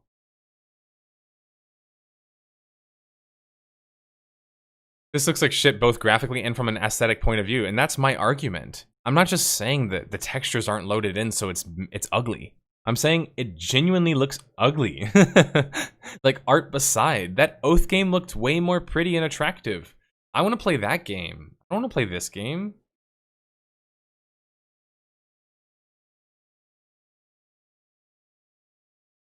Show us the Target render trailer. Is that the one where they're just running in on the planes? I can't remember. I don't mind graphics as much either, so I don't mean to sit here and say like I'm piling on the graphics so much. Really what I'm piling on is saying a lot of shit that sounds like a cool idea, but not actually being able to deliver on it. That's what I'm critical of. The only reason I'm interested in this game is because I'm addicted to the MMO crafting and gathering, and any game that promises me, well then, why don't you want to play Archeage, anime? That's what Archeage is about. Crafting. That's the biggest part of Archeage, is crafting. Labor points are based around farming, fishing, all of that. Like, I kind of thought you'd like that shit. If you like crafting, like, most people I know that like crafting like Archeage. So, I don't know. I just thought that would be a natural transition for you. Wasn't the game supposed to have a different kind of graphic style? That's what it looks like. I mean, didn't what I just showed you look different than what we just saw earlier, which was more recent? Like, why does this look better than the more recent stuff? Oh, persistence, right? I think I got him, guys. What do you think? Do you think my theory's right? That this one's not persistent, the other one is? Maybe that's why it looks that way? MMO report card update, yeah, exactly. Looks about the same as the footage shown. Yeah, almost at 150k subs, guys. It's crazy, man. I never thought I could say it, but now I feel confident in saying we're taking over, alright? We will be the biggest MMO community someday. And if not the biggest, because blockbuster MMOs are going to still happen, we will be the most diligent. We will be the most dedicated, and we will be the sweatiest of sweat lords.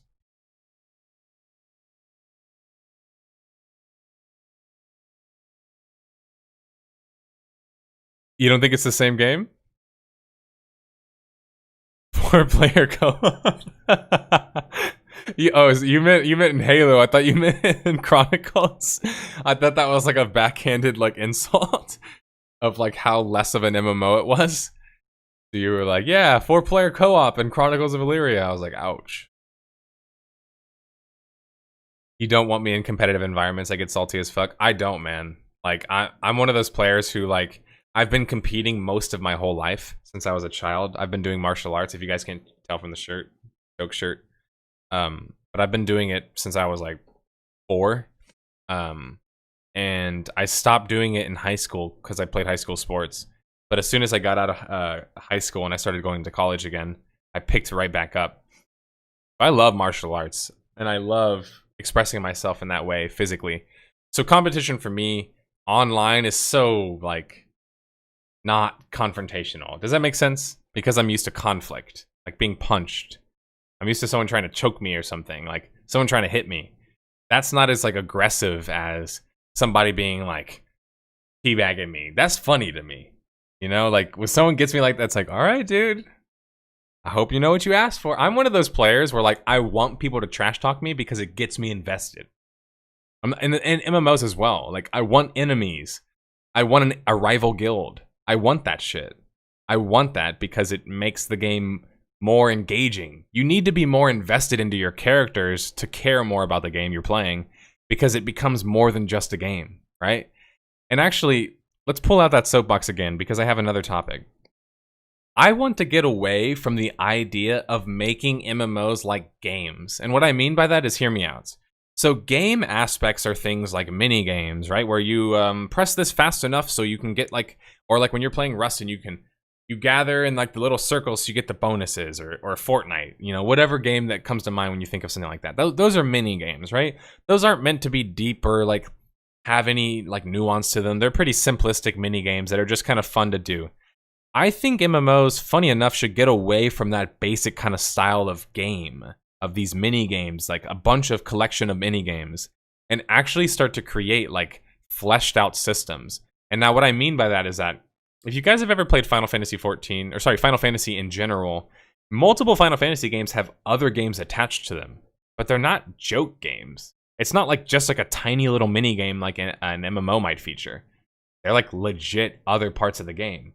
Examples of this are, there's card games attached to Final Fantasy, Triple Triad, there's Blitzball, like entire like Blitzball aspect. It's like basically a sports game like attached to your Final Fantasy game. And so it's possible to basically take a mini game and make it like a fully supported like feature of your game, and actually like more than just a little mini game, more than just a game.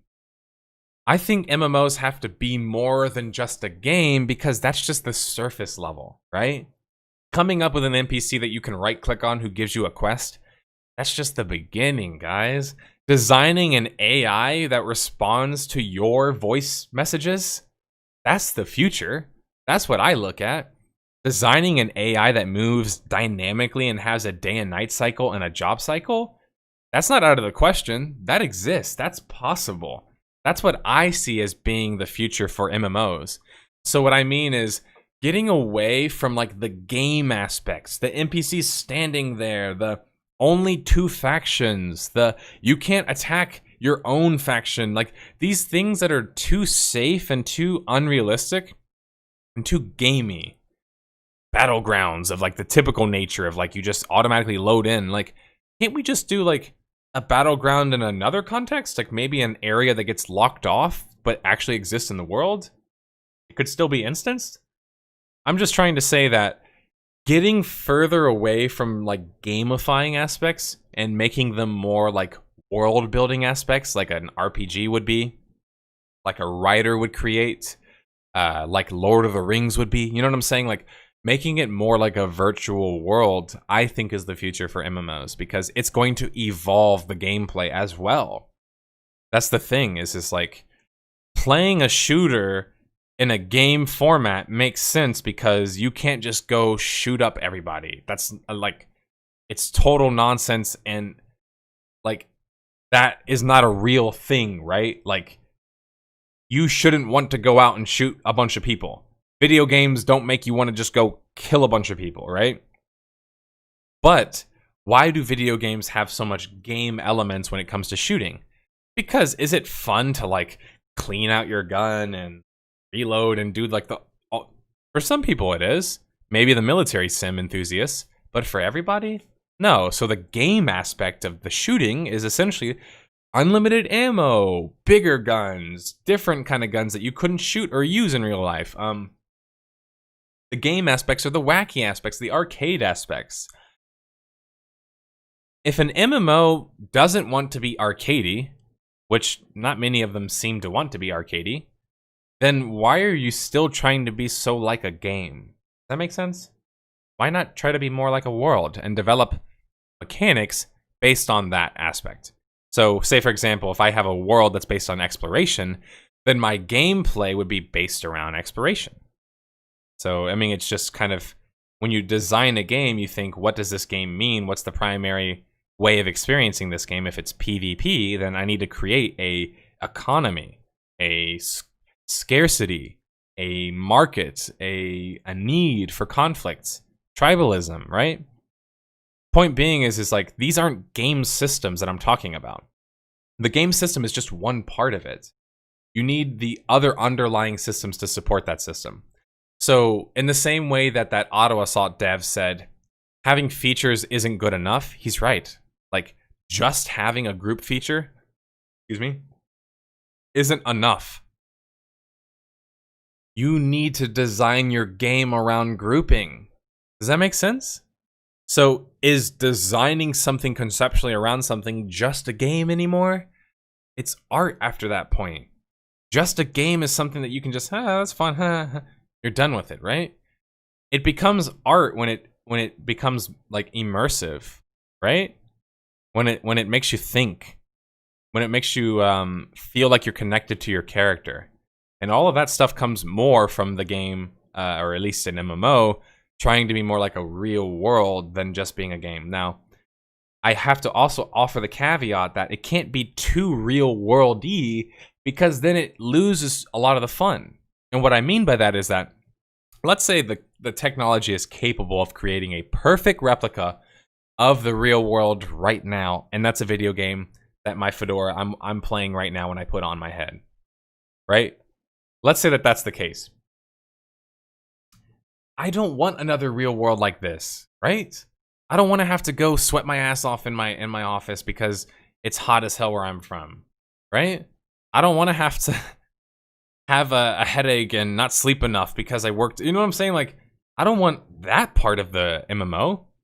And so you have to balance it with the real world aspect or the world aspect, with not making it too arbitrary or too kind of realistic, right? So that's why I haven't used the term realistic. I've used worldly or virtual world or social. I'm not trying to use the realistic word, because that's where it's a dangerous word, where like MMOs aren't really realistic, right? Anyway, so you kind of have to shed that part and work on making it a contained thing where it makes sense within itself, which is what a world is, by the way. Our world is exactly, Hula said that. Our world is too grindy. So when you're designing an MMO, you want to make it like the real world, right? And aspects of social situations and working together and tribalism. Like, you want all of these real life systems, or at least aspects, to be supported in your game so your game functions like that and functions more effectively. But you also don't want to lose the fact that ultimately it is fun. It's not supposed to just be annoying. So, like, your game shouldn't just be grinding, because that's not fun, right? Just as your game shouldn't just be full loot PvP, because that's not sustainable, right? That's where I think it all comes down to making it like a world. I can't say that enough. I sound like a broken record, but truly speaking, if you're wondering about how do I make this mechanic work, you need to think about the surrounding mechanics, the ecosystem, if you will. And that's just like a world. So whether you're looking at a little terranium of, you know, a frog inside of a little enclosure, that's his world, right? MMOs are much the same, except we just can't see them in that same way. So that's why somebody tried to come up with the term virtual world. It just never really stuck because it's not as attractive as MMORPG. It's not as recognizable as MMORPG. It's a little bit more like esoteric. It's hard to explain, but I'm glad that it still exists as a term, because it's one that I still like to use, and it's one that is still relevant. But a virtual world isn't necessarily an MMORPG. An MMORPG, if anything, is an early form of a virtual world. So that's how I would describe it. Exactly. I agree with that. Dailies aren't inviting and inventive gameplay. It's work. And maybe that's why I don't like them either. That's the downside of Archeage, by the way, guys. If you don't craft or operate with like crafting and farming and like the other aspects of the game, you end up doing dailies to get your gear. Because it's not really a raiding game or a PvE game, so you end up just grinding to get your gear. And that's a negative aspect of the game, but that's another reason to join a guild, essentially, or a community.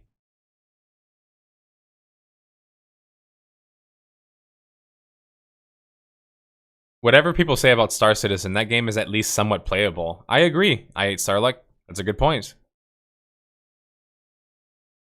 You know something's funky when they don't explain this stuff up front. Yep. And I think that's a really good point. And I think that also should be... We should hold everybody, and I want you guys, like, if you're listening to me now, please, either after or live, wherever you're listening to me at, if you see somebody put MMO in front of their game, I want you guys to hold them accountable. Ask yourself, is this an MMO? Is this a massive multiplayer online game? If you don't remember what the definition of that is, or massive multiplayer online RPG, I'll tell you the simplest one that we came up with. Persistent, player interactivity, and massive. So persistent, meaning it's a persistent world. Player interactivity, meaning it's designed around a social system, right? And then massive, meaning massive amounts of players. So if, based on your definition of massive, that game falls under that, you can say subjectively it's an MMO to you. I think massive, though, at least in the current day and age, based on prior, uses of the terminology, at least means about 1,000 people connected to your server. So you can kind of make the argument that, well, what if my server has 1,000 even though they're not all in the same instance? And that's where it gets a little bit more kind of nuanced, right? The thing is, though, is that didn't really exist in prior games.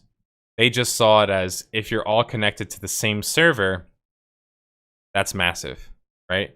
So instances are a thing that obviously have naturally came out because it's much easier to design your game around instances if you're trying to focus on other things that maybe aren't as conducive to an open world MMO environment, like graphical fidelity and combat and things of that nature.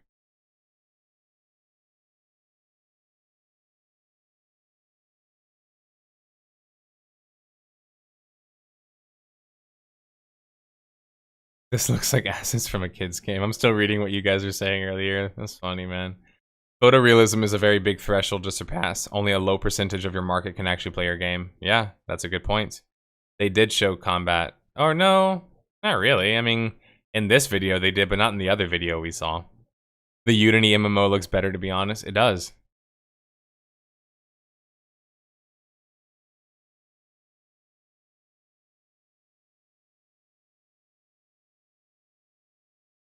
A game where you die in real life if you die in game. Yeah, there's a couple animes like that. Ideas are easy, execution is where the magic is. Yeah, exactly. Epic worlds, epic battles, consequences. Damn, y'all would have helped me out. Oh well, come on, some happy talk to close it out. Yeah, no, trust me, I won't end it on just the depressing stuff. We'll talk about some fun stuff too. But it has clear problems such as animation, weight, gameplay looks unengaging. Yeah, so that's the thing is like when somebody says oh it's pre-alpha, it's early alpha, it's this and that, it's like, but that doesn't mean that the gameplay is just like non-existent. If anything, it just means it's lacking the polish. But the gameplay still looks like it's not there. So like there's different versions of like alpha. And alpha means a bunch of different things to different people. But at what point did alpha become pre-alpha, and now everything is called pre-alpha, so it's like an even earlier version than alpha, except it kind of isn't, if that makes sense. What we're seeing with pre-alpha is alpha for many of these game developers, but it's their best version of an alpha, because they're going to sell it at closed beta anyway, or a beta version anyway. So should we stop calling it pre-alpha and just change the name to alpha, change alpha to beta, and then change beta to launch, or early access to launch? Because I don't know, it's starting to seem like that, man, to hold these guys accountable. They're coming up with new ways to like skirt the line of like not having to be held accountable.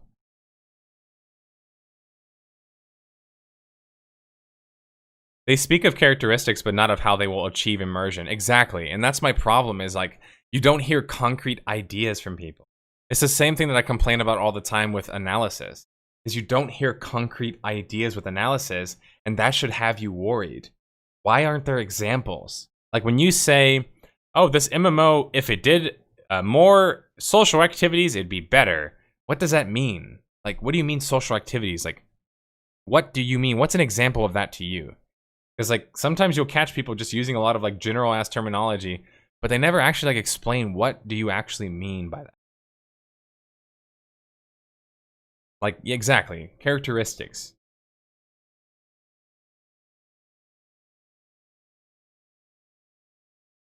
Well, the labor system's in the game, but the labor system is it's completely changed from how it was originally. So it still exists. Labor is still important.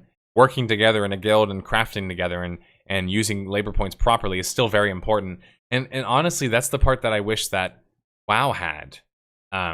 Just, you know, that's my idealistic self-talking. Because I'm enjoying playing WoW right now with the guild and I love doing group content, I wish it had some of the newer... Now you're starting... Isn't it funny how that works? Like, you play the classic games, at least for me. I'm not one of those people who goes back and plays a classic game and is like, this is perfect exactly how it is. And I'm like, damn, this is good for what it is. And wouldn't it be sweeter if we had these other things? And I love that WoW is doing that to people, including me. Including developers. It's making us realize, like, man, this thing used to be a thing that was in a lot of different MMOs, and I miss it. It's fun. But I also wished it had this other thing that became new later on. So it's not to say that just because it's older and it's really good, that it's perfect. It's to say that it's good at what it's good at, but there are still new adaptations that have come out of the market that are still learnable, or still, like, a lot of value in those things. Hey, come join us in craft if that's what you want to do. I won't rate your performance as a PvPer if you focus on being a crafter. It's been 10 years since the last time I heard the concept rival guild. Nowadays, you're lucky that you know most of your guildies. Guild competition and rivalry is not even on the radar. And that's a catastrophe. And I can make an objective argument, I truly believe, that that is actually worse for content overall.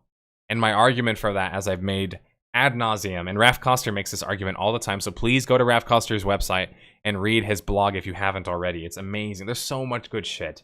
But he talks about retention, how retention works, how you keep your audience, how you keep them engaged. And, like, there's a number of things that he mentions when it comes to retention. I love talking about this article because it's a really great article. I'll even link it so you guys can check it out. He talks about what drives retention. So I want to make sure that some points you guys know when I'm saying my opinion and when I'm trying to make a statement about the industry as a whole. Why does keeping your customers happy matter? It doesn't matter, they're making money. Yes, it does matter, because there is no ongoing service without retention. So you need to keep your players coming if you're gonna keep making money. Anthem was a perfect example of that. It's a games as a service. As soon as the audience disappeared, all of a sudden their roadmap disappeared. Or did it? It's not all of a sudden, it's because they're waiting on having consistent player base and money coming in to do more content, just like a subscription-based MMO. So he talks about retention boils down to two key measures. Does the game hold people for a long time, meaning across sessions, or is the game something people want to play again at least once a month, meaning do you always want to come back to it? Look at that. He brings up a great example. Dungeons and Dragons doesn't need to be played daily to be played, right? Maybe you only have a session once a week, maybe once a month, maybe every couple of months, right? But it's still good enough to come back and pick up and play whenever you want. So that's what he's talking about. All right, so here we go. He's got Game A was popular, but for a short period of time. Each player lasted a day. Check that out. He's using actual examples. This is so important when it comes to understanding this shit. Registered users, right? Same amount of registered users. New users, but now we're talking about the red line here, active users. So here's a game that blew up in the same way that this one blew up, except this one didn't retain its players. Game B did. And so look at your game when you look at it from the perspective of keeping a long-term customer, right, versus a short-term customer. Now, I honestly think this is a little bit of an exaggeration, so let me draw another graph here myself. I think this one's a little bit fair. In fact, I'll do a snippet of that.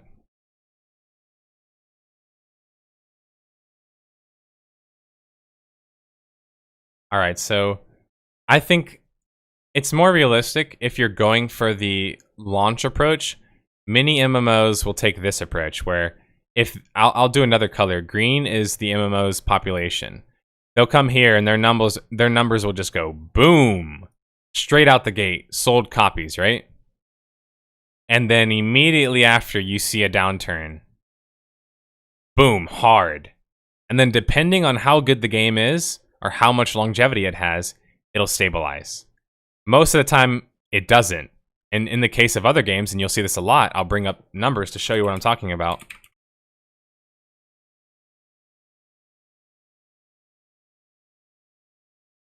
Look at these. Don't they look pretty similar to mine, right? I mean, they're inverted the other way, but you get my point. All right, so here's a couple games right here. Here's a couple. Don't they kind of look like what I wrote? Look, it went straight up, then it kind of like periodically comes down, then it shoots right back down. Isn't that exactly what this is right here? Look at this game right here. Look. Boom, boom, boom, boom. Boom, boom, boom, drop. Right? A lot of games die like that. I notice this shit because I look at this shit so often. Every game on this list right here is a subscription-based game. All of these games are subscription-based games. And look at every single one of their launches. It's the same. Boom. Stabilize, depending on the quality of the game, the longevity. Ultima stabilized greatly. Let's look at that. So Ultima, right here, stabilized greatly. Right? Dark Age of Camelot stabilized pretty well. But they all drop off. They all have a point in which they drop off. What does that mean? Like, what does this drop off mean?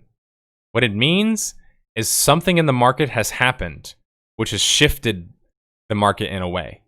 Now, a good example, 2004. Does anybody know what came in 2004? I know all of you know. WoW did.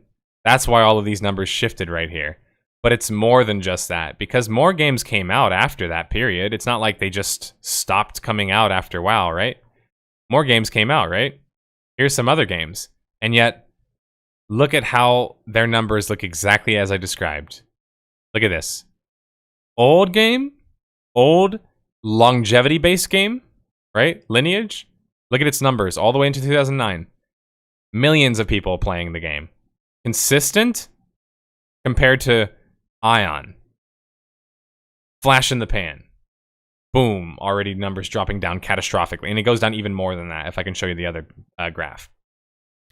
My point is that what oftentimes happen is the developer will, you know, they have their graph here and they look at it from the perspective of, and I keep saying developer, I mean mostly publishers because they inform the buying decisions primarily.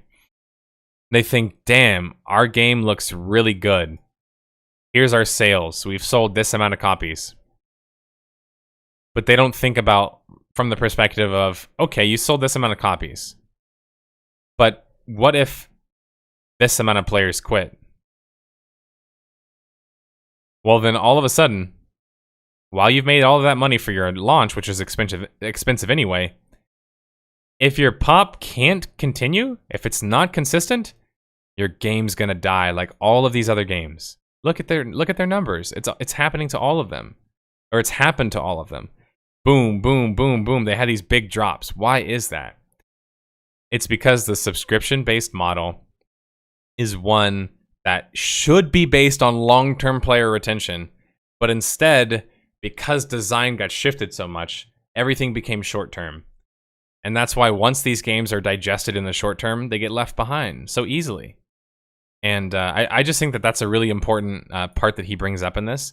And by the way, guys, I'm reaching the end of the podcast, so if you'd like to get some questions in, some call-in questions, you can go ahead and... Will this thing, like... There you go. You can @ me in chat right now. Any questions you like, whatever questions you'd like to ask, I'll give you guys about another 20 minutes or so to ask me some questions. But I'm going to continue to make this point really quickly. So go ahead and keep asking me the questions right now. All right, so he talks about how are you going to get retention, right? The point he's making here is that why are we looking at profit in the short term? Why are we not looking at it as the games are designed in the long term, right? Games as a service doesn't make sense to me because they don't care about longevity. They don't. These games as a service games that have existed in the past couple of years, they basically burn you the hell out with microtransactions and buyable things, and they don't work for longevity. So as Raph is pointing out here, if we focus on longevity, we can also have more profits. So we don't just have to make all the money at first. We can make money over time. And so how do we do that? Steady content trickle, right? That's the number one thing. But what's the con of that? The point that I'm trying to illustrate with showing you guys all of these charts is this. It's expensive to make that kind of steady content. People underestimate how expensive. If you're dependent on this solely, he says, and you miss an update, you can actually lose your audience. Is he lying? Look at these numbers. Watch my Death of a Game videos on MMOs. He's right. That kind of content is not sustainable. Short-term content is not sustainable if it's your only kind of content. If you are solely dependent on this, he says. Persistent profile investment. These are the RPG style mechanics. Something that WoW does pretty well, right? Something that Galaxies does amazingly well, which is why Raph Koster is the guy talking about it right now, right? How do you create more immersion, and how do you make other people's profile or avatar give them more connectivity to their community, right? Well, you give them a role to do. You let them summon portals, create food, that sort of stuff. In-world investment. Buildings, housing. Have we really grown as a market from building and housing from 2003 or 04 or 05? Can anybody in chat right now confidently say that the housing or building market overall has improved in MMOs? I would wager it's mixed results.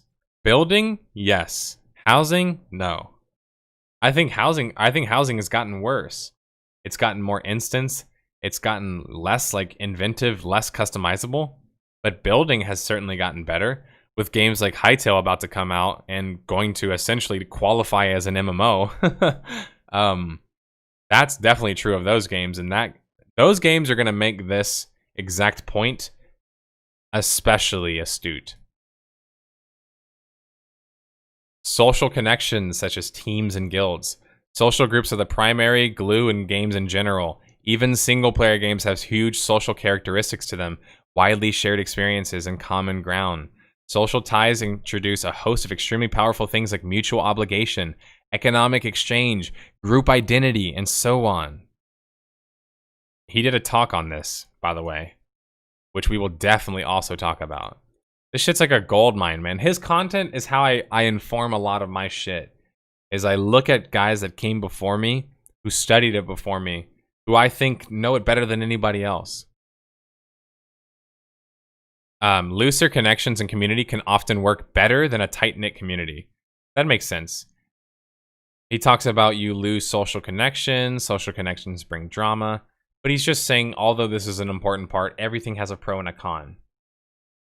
Economic play, of course. Extreme game depth, of course. I mean, we can think about this with many different games. Player versus player competition. User creativity. Story, right? Emergent play. Let's talk about these last two, because these are two big ones that I like to talk about a lot. So with story, he talks about the retention strategy that most MMOs use, which is typically with characters, not plot or setting, via ongoing narrative. Fortunately, writing, though hard, is also an ancient discipline, and the expertise is out there to do this. Games can only be persuaded to leverage it. It says if there's deep enough lore, pockets to explore, it can be strongly retentive. That's true. Today, seasons are a modern equivalent. The classic MMO expansion was both a content dump and a plot advancement. Ah, a good point. He says it has similar issues to the content trickle. Isn't that funny? Because they're both so closely linked, and yet they're also the things that I complain about the most with MMOs, essentially shouldn't focus so much on, due to the style of content. And then we go into the probably, honestly, the most important part of all of this besides the social part. So social, get that out of the way. That's the first most important part. This is the second most important part. This is the most important part that I could not yell any more loudly. Emergent play. Emergent play arrives out of systemic depth, simulation, etc., and usually interacts with the game breadth as opposed to depth. Don't think about having one chess system. Think of having smaller systems that are individually not as deep, but which interact like one another in surprising ways. It can be surprisingly cheap to implement a system like this. So instead of creating some big system like chess, you can create a system, for example, that's based around dynamic events, maybe, that give you a certain kind of resource.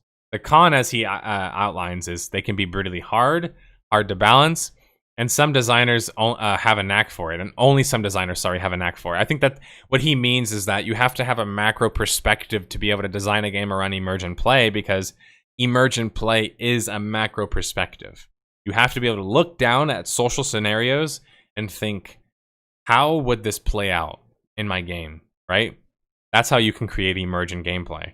So it isn't really easy to do. The way that we see it often done in survival games is just a very simplistic way of it, which is just like, you can make things and blow things up, right? All right, that was enough ranting for me. Fellowship of the Fedora. Let's scroll down. I'm probably pretty far behind. Forced engagement is something I really despise because it's not playing anymore. Well, yeah, that's because forced engagement from a design perspective is different than forced engagement from like a gameplay perspective. And what I mean by that is that, like, conceptually, forcing players to interact with each other is good because it's happening behind the scenes. Does that make sense?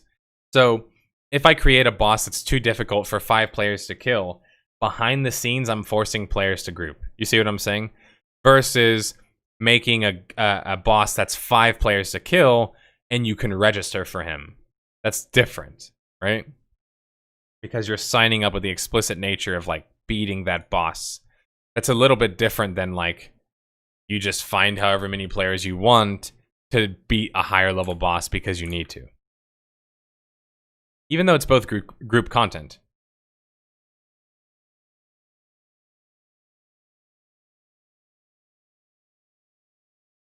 Alpha should only mean here is the core game, everything else is the future and refinements and sugar. Yeah, alpha very much means not feature complete. Beta is feature complete, and I think that's a good way to look at it. And that's the problem, Carlo, is they're often used as marketing, and they have been for some time. I saw Richard Garriott mention that with Tabula Rasa, and that was like, what, 12 years ago? He was mentioning that beta was used as a marketing tool for MMOs, especially open betas.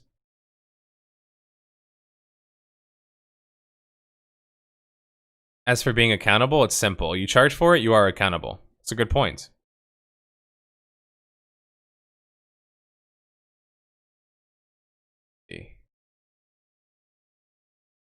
Is Second Life sub-based? I think Second Life has a premium service, but as far as I know, the way they make money is off of in-game currency.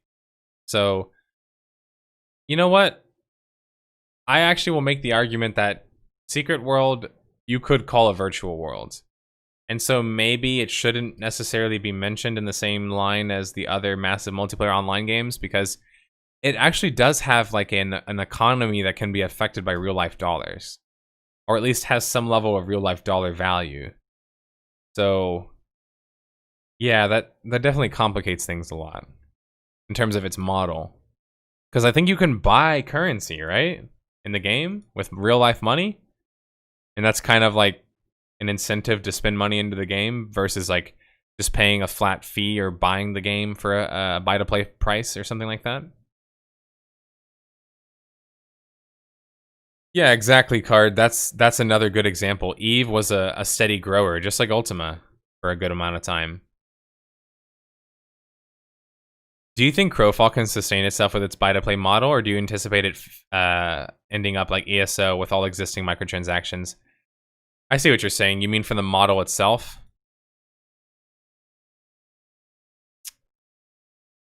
I think at this point, why wouldn't a buy-to-play game transition to having a cash shop? You know what I'm saying? If you can get away with all of them, which you can, because customers don't seem to care, they'll buy all of the models. They'll spend money on all of the models in Elder Scrolls and then not understand what they're doing, essentially, which is like, you're enabling a lot of it. But I get that. That's always going to be a problem with the consumer versus the critic, in my case. Is like, I'm like, guys, you continuing to buy that shit makes it continue to exist. And they tell me, I don't care, I just want to play the game. And it's like, at the surface level, it's hard for me to like make any sense to them, you know? Because they're not looking at it from some deep perspective. They're just looking at it as like, is it fun? Yeah, no. Has any MMO you ever known of pushed to support VR? Not really that I know of, and I don't think it'll be a big... Well, okay, I did play one MMO that was a hybrid controller, hybrid VR game at E3. But other than that, not a whole lot. And it's too expensive. The tech's not there yet, man. We barely even have single-player VR games that are good, you know?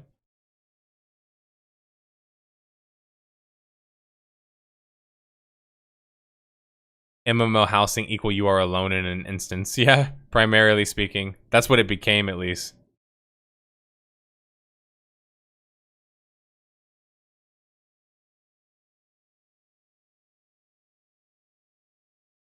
Profile already has a cash shop with bonuses. Was it called Dot Hack? I've been trying to really, I've mentioned it before, but I'm trying to watch all of the different anime, MMO themed anime. And I saw Horizon, was it Log Horizon? That one probably is like the most like cohesive one I've seen made so far. But I've seen a couple of those, and I really enjoy watching those because a lot of those animes, first off, at like Dot Hack, come from a different time. They come from a time where MMOs weren't as popular as they are now. So you get to see what people's like inspiration and what their imagination was, or where it was. Does that make sense? What I mean is like in today's current day and market, you go to the MMORPG subreddit and you try and talk about your love for an MMO that could be created, and everyone's gonna shit on your idea and be like, none of that exists. Just go play Guild Wars 2 or fucking WoW or go play Final Fantasy. And then you kind of feel like you kind of feel sad. You can't really be so optimistic about it. I love watching those animes because they're basically like a writer or an anime writer is like, what could you do? You know what I'm saying? Like, it's like, imagination isn't a boundary. They're just like, what could you do? And I think that that's just really cool because they come up with a lot of cool, fun stuff because of that.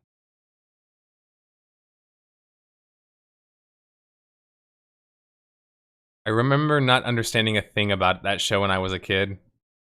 I found Log Horizon to be depressing. Couldn't wrap my head around people being okay being sucked into an MMO and not ever thinking about their friends and family. It's funny you mentioned that because I've actually struggled with that myself. It's why I liked Digimon and .hack a little bit more, is I felt like the characters in that one struggled with it a lot more. And for me personally, like, I'll have a little bit of a rant. Maybe this will be the last one for the stream. So get your questions in now if you guys want to ask me any questions, by the way, guys. Because although I'd love to just play some MMOs to end my stream today, like I've been trying to do every Monday, I need to eat and I need some time to rest. But where I take issue with like a lot of these games as well is let me talk from my personal perspective. So I've mentioned this before, and I don't like to talk about this every single time. But like, for you guys that know me, you know that, you know, I come from a pretty rough upbringing. And so LAN parties and things like that always made gaming and social interactions and social gatherings fun for me. But when the LAN party kind of started to die and, you know, games evolved, MMOs really filled that gap for me. It filled that gap for me, right? As a person, and I really liked playing them because it promoted being social and learning to meet people and talking to people and that sort of thing. And there's also a dark side to that, right? And what I mean is it's more nuanced than just like, well, if it's such a good social world, does that mean that like all of a sudden there's no consequences? Well, no. Everybody knows the memes. MMOs are synonymous with no life. And the reason is because an MMO, in a way, is almost like another life, right? And hear me out. This is why I wanted to end with this story, is that I thought one time, why can't I remember this part of my like younger years? And yes, I've been, you know, grappling with problems like migraines and PTSD since I've been young. So I do have some mental health problems that I do have to overcome in that sense. But it's more than just that. The other day I thought about it and all of a sudden this memory popped into my head and I was like, wait a minute. This isn't from my apartment of when I was living there at this time, at this age. This is from my bunker in Star Wars Galaxies. Why do I remember this? And it's like, because I pieced it together that because life for me at that time was hard, my parents divorced, you know, separated, my mother left me essentially, never saw her again. She's been gone for a long time. She passed away a long time ago. And, you know, so I was always soul searching. And man, it's just crazy to think like I was doing so much of that back then that I was essentially using the MMO world as my other world. So I can relate to some of the animes like that because they talk about like in .hack, they talk about having a hard life and how it pushes them to want to live in the MMO world. But here's where it can get dark, as I mentioned, is that you can't replace the real world with the MMO world. You still need to be a part of the real world too, right? You need to go out, you need to get groceries, maybe go for a walk, go for a run, get your blood flowing, you know, get a sweat going, get out there, get outside, feel the wind, like all that kind of stuff. Like that is still very possible. Very important, as is making friendships. And that's what I like about my Discord community, is that the ultimate goal is to create a massive LAN party. That's always been my goal. I love LAN and I love events. And my goal is to someday have a place, a studio that I can invite people to go play video games at. And that's what we do socially. And it sounds so simple, but that's what I've always wanted as a kid. I wanted a place that I could call my own, that I could invite other people over so we could talk about the things that I loved, the things they loved, video games, the art that we loved, and interact socially with those video games. And I feel like a lot of that's missing, you know, especially in America, man, where I'm from. Like, it's not as common here as it is in other countries. And that's just one of my big goals that MMOs have always inspired me to do as well, is like, in the same way I love to create a cool, fun, inviting guild where people can go and be a part of something, I want that, like, physical, the physical version of that too. So I almost think of like, you guys see like Funhouse or Rooster Teeth, and these guys have like production studios. That's cool, but theirs is very officially done. I would like for mine more to be like a community place that we could have events at. And I'm going to tell you guys a crazy idea, and then I'm going to end the podcast. So bear with me now. My crazy idea has been, I love MMOs and I love gaming, and social interaction in MMOs is inexplicably linked. Other games have kind of like broken that link in some ways, including MMOs have broken that link. But like, I think the way to reestablish that is to show people yet again that being social and being a gamer is possible. So the stereotype of being antisocial and you play games and you just want to be inside all day doesn't have to exist if we can create more places for people to go out and experience the world and the things that they love. So VR MMOs aren't there yet, so we're not going to have that yet. And MMOs in the broadest sense aren't necessarily there yet, so we have that in a smaller sense. But I've always wanted to create a studio. So think of like a facility, and I'll show you an example of one. Just a random example of one. I've always wanted a place, let's see. Hex is a content creator. He was the creator of Optic. If you look at this little spot he has, he's in Dallas, so he's not much far from me. Or he's not very far from me. But it's basically like a concrete slab room, right? With a private room over to the right, and it's got a restroom. I want one of these. And this is why I want to create a production studio, is so I can eventually have one of these, so I can design it like, pretty much like these guys have it. Where I want to have a tabletop section, an RPG section where I can shoot live production for Mafia, for Dungeons and Dragons, and also have events. And then also places where, you know, people play LAN, so Halo, whatever games they're playing, a LAN place, but also arcade.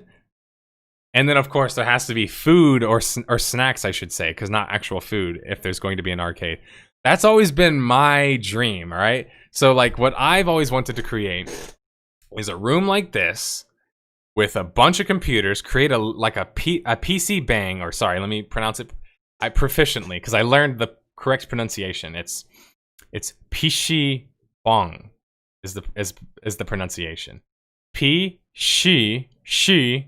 Sorry, I'm not Korean, so bear with me. She, and then bang, because they don't pronounce A's. Ang, ang. That's Americans or other people. We say ang, bang. They say bang. She, bang. I think those are so cool, and they're successful in Korea, and they're successful for good reason. Does that mean that that exact model would work in America? No, it doesn't work like that. And that's the problem, is people see what like Japan does with an arcade or a barcade, or you know what Europe does with a barcade, and they just copy the exact same idea. Those markets are different and they function differently. Anyway, it's a bit of a tangent and a rant story, but that's just one of my dreams I've always wanted, to have a retail place like that. And I figured, like, with how I want to create a production studio and have a place to actually like shoot my podcast where I'm not like burning my ass off in my cooped up ass like small room, that's an eventual goal. So we'll get there. It's gonna take time, but I'm slowly acquiring more content creators, slowly doing more content, like we mentioned with the reviews and and my other Fatal Flaw series that I mentioned. That's definitely going to be coming. It's just a matter of resources, right? As I've mentioned before. It's exciting, man. I'm excited. Because, like, in the same way that I've created my Discord to be a place for people to, across the globe, meet, talk about MMOs, talk about ideas, and also share and play MMOs together and games together. I've always wanted to create a retail spot like that. I don't know. I just figured I'd throw that idea out there because other YouTubers have retail spots. I can't remember what the guy's name is off the top of my head, but there's one YouTuber in particular who owns a brick and mortar shop. It's a retro shop. And I think that's so cool because he basically can make videos for his audience and they can come visit him. Like at his store, you know what I mean? Like you can come to his store, like buy something from his store or just come stop by and say hello. That's, like, to me, super important for me. It keeps me inspired.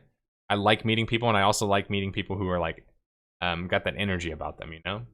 It's just hard to deal with that online. So don't ever take offense if I don't respond to your exact messages or your exact questions, because I get a lot of messages, okay? Like, that's just how online works. It's a matter of, like, quantity over quality. There's so many people messaging. But hopefully I have shown that I want to develop enough of a relationship with you guys as my viewers, especially my earlier viewers. You know, I see you guys more important than maybe like my later viewers because you're going to inform what my content is going to be for many years to come. Oh, really? PC bang have become a thing here in Vegas, but being a tourist destination is probably what sustains them.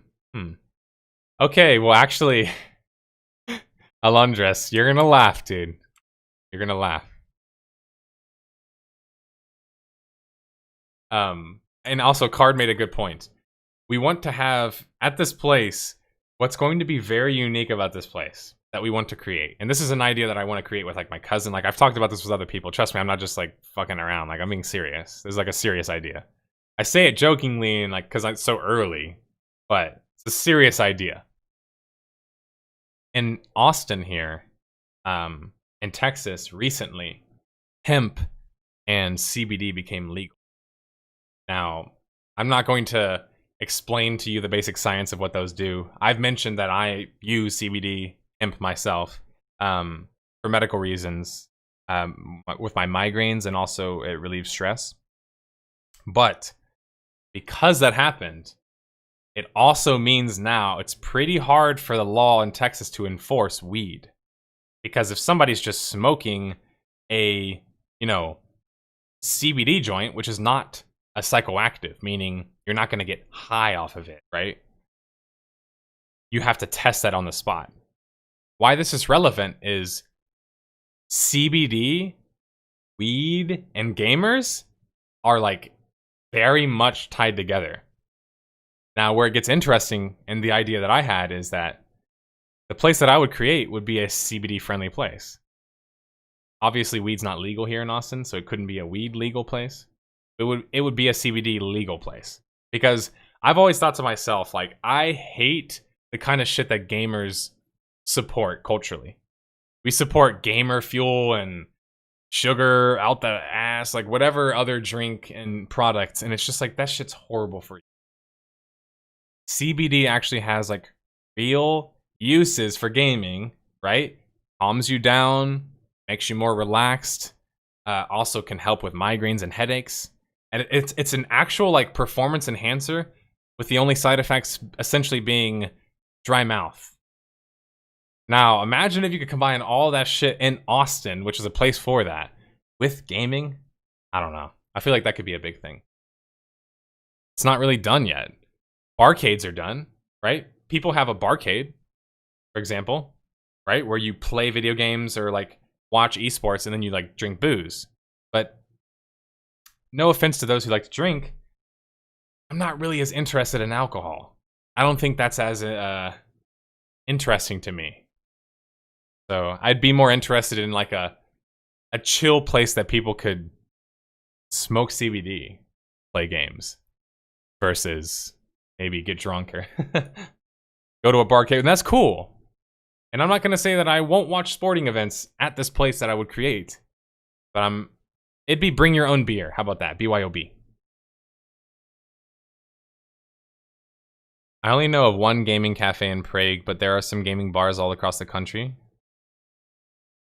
That gaming cafe makes most money from Russians and Asians. Those are big gamer audiences, right? Until it's legal, you could always make it a gaming hookah bar. Yeah, no, it'll be a CBD gaming bar, essentially. Like, it'd be like a CBD gaming like bar / community spot. Like, I don't even know what I would call it exactly. But it's going to have computers for people who want to rent computers. It's going to have retro consoles for people who want to play retro consoles. It's going to have tabletop for people who want to play RPGs and shit and run games on tables, and you can rent table spots and table spaces. It's going to have arcades, so you got to pay for the arcade as well. And then, of course, it's going to have, like, quality snacks. Like, not bullshit, not high fructose corn syrup, not shit that's just horrible for you, but, like, the good, like, quality, but also, like, taste really good snacks, right? I have a dream. Call it Meat and Geek. I like that, man. That's a good name. That's a good name. See, I know you guys would see the vision. I know you guys would see the vision. I was afraid of mentioning it so early on because I was afraid some of you guys would just be like, what are you talking about? But I've put a lot of thought into this. If you guys haven't seen Super Bunny Hop's recent videos about... I shouldn't say recent because I don't know how recent they are. But he's done a bunch of videos about arcades, and these are so fascinating to me. I love arcades, okay? And he talks about these different arcades in this video. I'll link it for those who are interested. But I love this idea for exactly like Plastic just said. It's like, if I could establish a place like this, then my fans who come from Europe and other content creators who come from like Europe and maybe places where they can't just easily stop by here, they'd actually be able to come like hang out with me, come make videos with me. And I could invite like developers to come visit me and to do, you know, to visit my podcast. Like, this is all the shit that I have planned. Like, if you guys think that I just want to make Death of a Game videos, I hope you don't still think that. Because I've been wanting to do a lot more. Ever since I was young, it's just been a matter of getting there. So this video is really cool, by the way, but he reviews like the different arcades, man. And like, the arcades over there in Japan are just different. This arcade, you play, like, check this game out. You play this one by slamming these two guns together. The cool thing about it is when you slam them together, it changes the way your gun fires. So you can go single guns or cross them over and use them as like a shotgun, or combine them like this and shoot them like a rocket launcher. Like, this is the kind of shit that Japan's coming up with. And we don't have this in the States. We don't have these kind of arcade cabinets. They're made over there, and so they're really expensive to ship. And so you very often don't see them over here. He was showing one where it's like legitimately like look at this thing. Look at this thing. Hold up. Hold up. Let me find the part where he shows that gameplay. Check this thing out. This is arcade. Arcade games are still the future. Don't just think they're dead because they don't work in certain markets. But like, how does the driving game market get any further than this? This is at an arcade. They're on the front lines, is what I'm saying, of innovation in gaming still to this day. Look at I keep showing it to you guys because it's crazy. Look at this. Look at this Gundam game they're playing over there. He's literally in a pod and it shakes and vibrates as he's playing.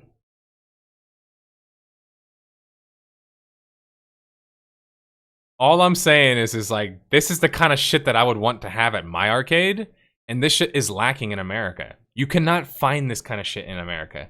Like, I talked about that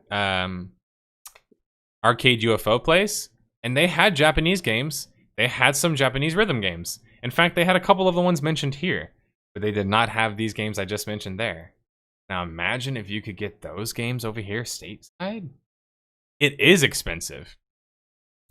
These games are expensive. In fact, that pod that you saw, base price for a pod like that, sorry, let me find it. Base price for a pod like this is 30 grand. Where is it? Base price for a pod of this magnitude is like 30 grand.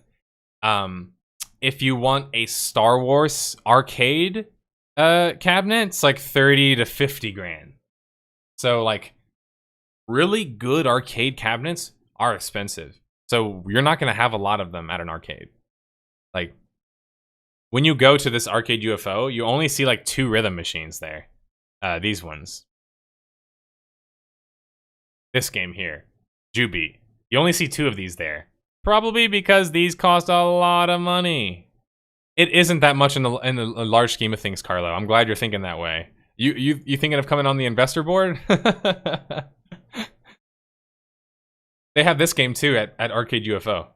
So all I'm saying is that this shit has already been imported. I've seen it for myself with my own eyes. I didn't record it. I should have, but it already. And this game is really fun. I really like this game. It's really fucking hard too.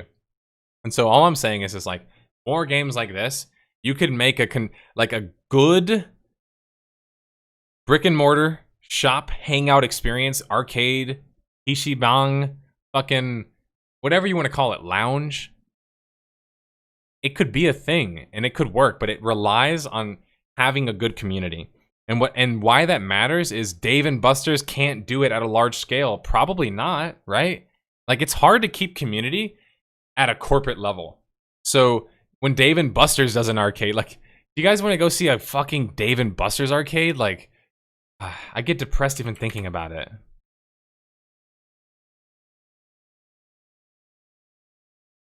I get so depressed going to Dave and Buster's arcades. Look at all of the top comments. How to win big. How to make a lot. How to win a lot of tickets. It's almost as if that's all they give a fuck about. They're not even made for gamers. When's the last time one of y'all went to a Dave & Buster's or a standard arcade and you were like, yeah, this is made for me, a gamer? They aren't. They're made for like the general populace who like just wants to win shit. And because it's like basically gambling, but it's like legal because it's video games, like, look at this. All these people play are the games where you win shit from. Where are the fun games? Where's the game where you drive around in a fucking car, all right?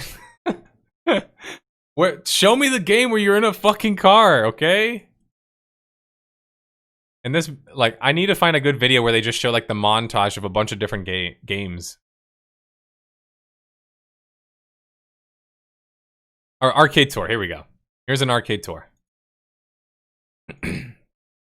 Alright, so very standard traditional racing games that are like, no joke, those games that it just showed are like 20 years old. They're super old racing games. I know, I've checked. I look at this shit, guys. I'm weird, all right? I look at when shit's created. All right, so we got the old-ass racing games, right? What else we got? We got the Day of the Dead. That's a quality arcade game. Comes from Japan, by the way, but okay, quality arcade game.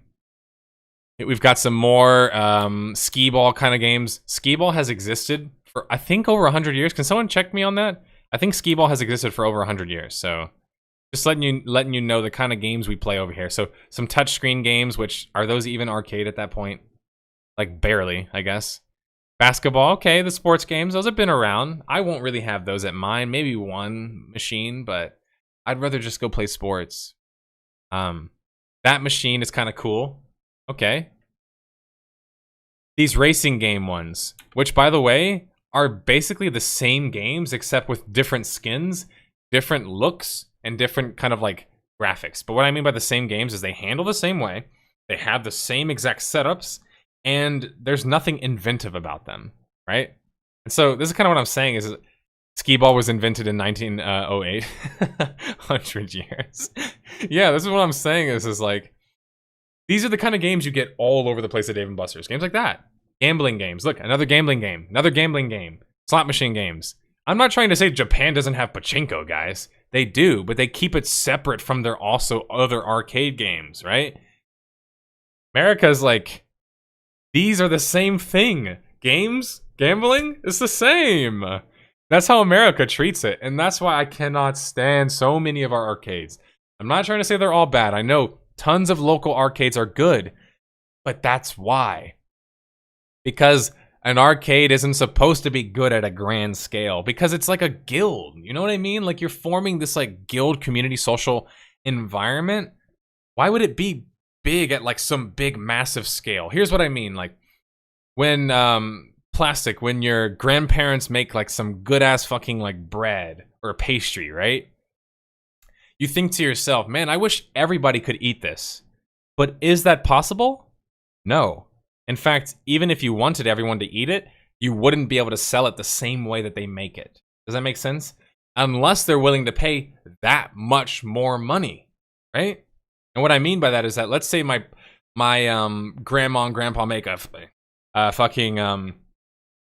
cake, and that cake costs like $20 to make, and it's an amazing cake. Can I sell a $20 cake to somebody for $20? No, I'd make no profit. I'd just break even. So I need to make some kind of profit. So if I sell it for $30 and I make 50% of that profit, right? So maybe that's fair, but $30 for a cake, that's still kind of expensive, right? So the point being is like, once you start to systematize things and produce them at a grand scale, you can't be as like personal with it. And so an arcade is supposed to be personal, right? It's supposed to be personal. Do you want to see what the equivalent is in Japan and Korea now? You've seen America. I showed you a little bit of Japan. Let's look at a PC Bang to see how they do it differently there, okay?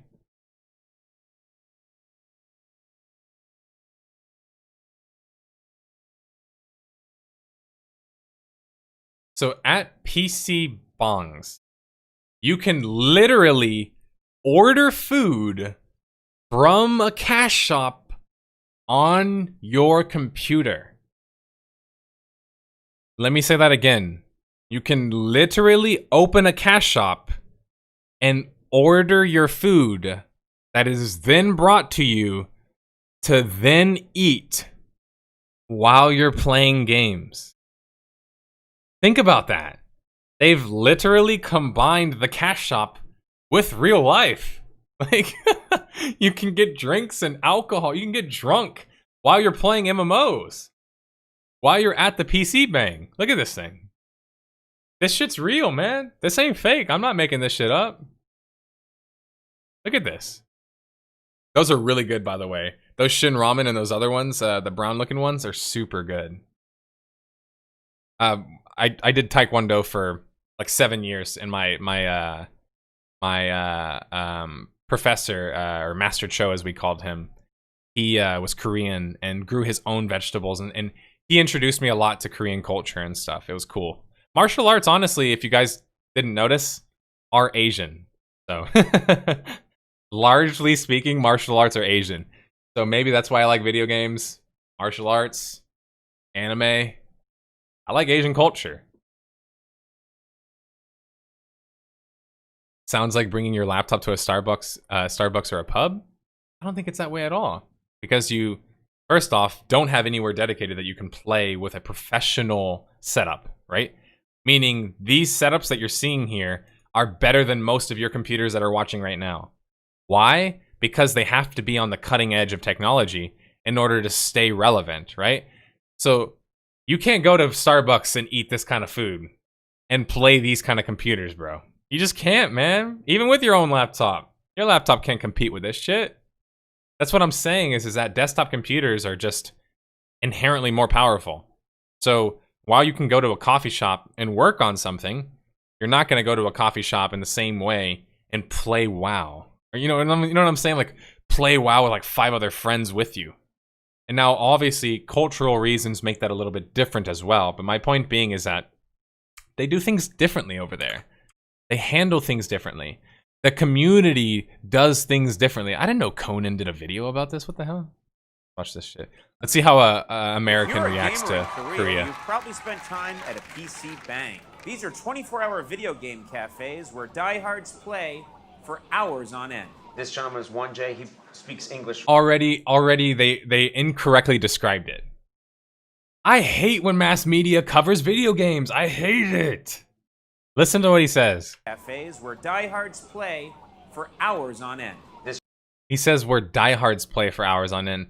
Not everybody who goes to a cafe is a diehard. You just showed like two little kids. Shaman's Are they 1J, he diehards? speaks English They just look really like children, well. dude. You've They're just seen playing me, games, play man. video games online, Why do you they have said? to be Yeah, you think I'm diehards good? and play hours on end? Why can't they just play video games at a social place? Show me what's the most popular game. I don't know why people always have to shame like shit like You this. can click on them with your right. Okay, Squid chips. These are chips that taste like squid. Okay. man, this is some lazy ass fucking content creation. He's literally not even getting up and showing. Alright. I'm not gonna get tilted by that shit. I clicked out of that. Otherwise, I will get tilted. I saw a really helpful video about a guy breaking down the differences. I can't find it now, though, unfortunately. Oh, this is it. Korean lesson time! What is a PC bang? PC bang? No, not bang. It's pang. That's right. The Koreans pronounce their A's very differently for around 2 million won, just under. Okay. in which case you can't create an account and you have to pay the. So I'll just spark notes what he says, but I'll show you guys some footage of Korean PC bangs in the background while I talk about it. The way that they work is they operate with memberships. You don't have to have a membership to play at a PC bang, but they greatly incentivize you to do such. So the way it works is if you just want to play, right, you could pay a certain amount of money and play the game, but if you become a member, which requires, you know, like whatever fee to become a member, to get a membership card, you get a discount. So everybody becomes a member, and becoming a member means they can track your purchases. They can track how much time you spend playing the game. So what happens is your account gets credited a certain amount of time. Guys, I'm not exaggerating when I say this. I know you won't believe me. We're talking as cheap as 50 cents to $1 for an hour of gameplay. An hour of gameplay! 50 cents to an hour, and you can play on these level of computers, like these top level insane gaming PCs, for like 50 cents or $1 an hour. And the best part about it is they give you even bigger bonuses for registering for more time. So if you have a lot of time on your account, you could, yeah, exactly, Pin Zero. You could give these guys $20 and literally have a full day of gaming and enjoyment. And that's not even counting, like, there's alcohol there because lax alcohol laws. You can order food like he's doing now from his cash shop, right? And this is quality food. This is not just garbage food, right? Just like people know in Korea, convenience stores in Korea have pretty good food. PC Bangs have pretty good food too. And so you're getting like this whole experience, man, for like 20, 25 bucks. Think about that. Like, where else otherwise can you get such an experience that's close to that? I just don't know of a place. And like, there are places that do exist in America and Europe. It's not like Korea is the only place that have places like this. Not like Japan's the only place that has arcades. But man, this is just the kind of shit that I want to see come to the States. It just has to be done right, you know? You have to take the time to actually study the Koreans and see what they do differently. Why do PC bangs work for them, but don't work for us, right? Why does this work for them and doesn't work for us? There's cultural reasons, right? They have less space. They don't use the car as much. They use public transportation more. They're inherently more social just with their the way that their culture is set up, right? Korea is. These are reasons that could maybe suggest that largely PC bangs will be more successful in Korea. But does that necessarily mean that they won't work anywhere else? Well, of course they will work other places. Because what I'm talking about here could work everywhere. It's just you have to nail down the specifics in lieu of them, I should say. So like, if you know your environment, like here in Austin is very social centric and community centric. So I feel like I could pull off such a thing. But back in like Houston, where I'm from, too big of a city, too wide of a city. It'd have to be downtown to create some sort of culture, because the cities are just too big in America to have some sort of community, if that makes sense. Other reasons why Koreans go to PC bangs versus, say, for example, relying on or using their own computer. It's because electronics in Korea cost 30% more. 30% more than anywhere else. I don't know why exactly. These are all questions I want to answer when I get to visit these places and talk to people who are way more educated in that market than I am. But I just know that even though they're a big tech giant, Korea pays like 30% more for their product. So essentially, you as a person, let's say, you know, you're a player, you want to play an MMO and you're Korean. You've got to have a social security number to play one. You've got to have room to play one. You've got to have a very expensive computer to play one. And then on top of that, you've got to hope your parents will let you play your computer at the house at home alone, which they might not. They'd rather you go to a place like a PC Bang where you're at least going to be with your friends and be social. You know what I'm saying? So it's like, largely, it just makes sense for them to do it the way that they do it. But it might not necessarily work that exact way in other countries. Man, that was a long rant. I didn't know I was going to go so deep into this. We went like almost like a whole hour on that, but you guys got me talking about shit that I'm just really excited about and I love, man. I fucking love arcades and I want to make one really badly. If you guys can't tell. Because it just ends up being a place I can do everything at. I can shoot my podcast at. I can shoot live Mafia, live D&D. I can shoot developer interviews, developer featurettes there. I could do community events there. I can sell a price of admission for people to play the arcade games. And there's just so many avenues that it ends up becoming a cool place where, like, if I want to have a production studio anyway, and that was going to be supported by my YouTube money, you know, when it comes. It ain't there yet, but it's coming. But why not also supplement that income with actually having a brick and mortar place, selling merchandise, and just becoming a cool place that people can visit and play games at. Anyway, I'm not going to rant too much more about that because it just makes me excited for the future. I also just can't wait to try to do something like that. Hey, if I fail, then you guys will be along there with me. You can tell me what I did wrong. You can laugh at my mistakes. Point being is I'm going to try no matter what.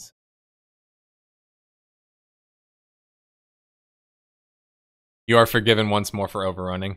Okay, thanks, Card. Charge more in the country, but every other country pays a fraction of the price. Right. That is another big part of it. It takes a very polite, clean culture to have a net shop like that stay nice, eh? Yeah, and that's kind of where I give them a lot of credit in the sense that it is more culturally acceptable there to be cleaner, so it's easier to run as well. There's a lot of reasons that go into it, so I don't mean to say, hey, it works there, so you just take it over here and works there. People think that way with MMOs. They're like, oh, Korean MMOs, if you could just take a Korean MMO and just make it in America, it'd be great. They thought that with Archeage. It didn't work. Why? Because the models are just too different. The cultures are just too different, right? But that doesn't mean that you can't inform yourself, inform your education, looking at those different markets, and then taking that to go take it to your specific market, or my market. Right? That's what I'm trying to do. Oh, Card. Wow. Oh, shit. Card has gifted 5 tier 1 subs today. Thank you. That's a total of 25 subs that Card's gifted in total. He's gifted Zoom, Kelland, Grudge Guy, Marine Alver, and 9ball Lucy. So I'd like to Fedora tip 1, 2, 3, 4, 5 for all of you guys. Thank you. Welcome to the Nor Club. Thanks for the support as always, Card. And also thanks for sticking by today and sticking around today. Do not run individual hardware. Try to run all the games off of a centralized server. What do you mean by that? I'm interested in knowing what you mean by that. I'm interested in any way to cut costs or to like increase the experience that I'm trying to create, which is like the ultimate gamer nerd like haven place, you know? So if any of y'all have any ideas or y'all like want to like tell me some stuff about that or have like whatever, like maybe you know a cool arcade where you're from or a cool bar, go check it out, man. Do some research. Like we're all in this together. So like if you guys find a cool ass place, like a cool arcade, cool barcade, whatever, tell me about it. Tell me about your experiences because all of that shit helps me. Like I want to know more about what you guys want to see, what you guys would like to see in an arcade, or like what's fun to you guys. Because as I say all the time, like you inform what my content's going to be. Without you, I don't know what to make, really, because I'll just make shit I like. But like if nobody else likes it, then I'm just making it for myself, you know?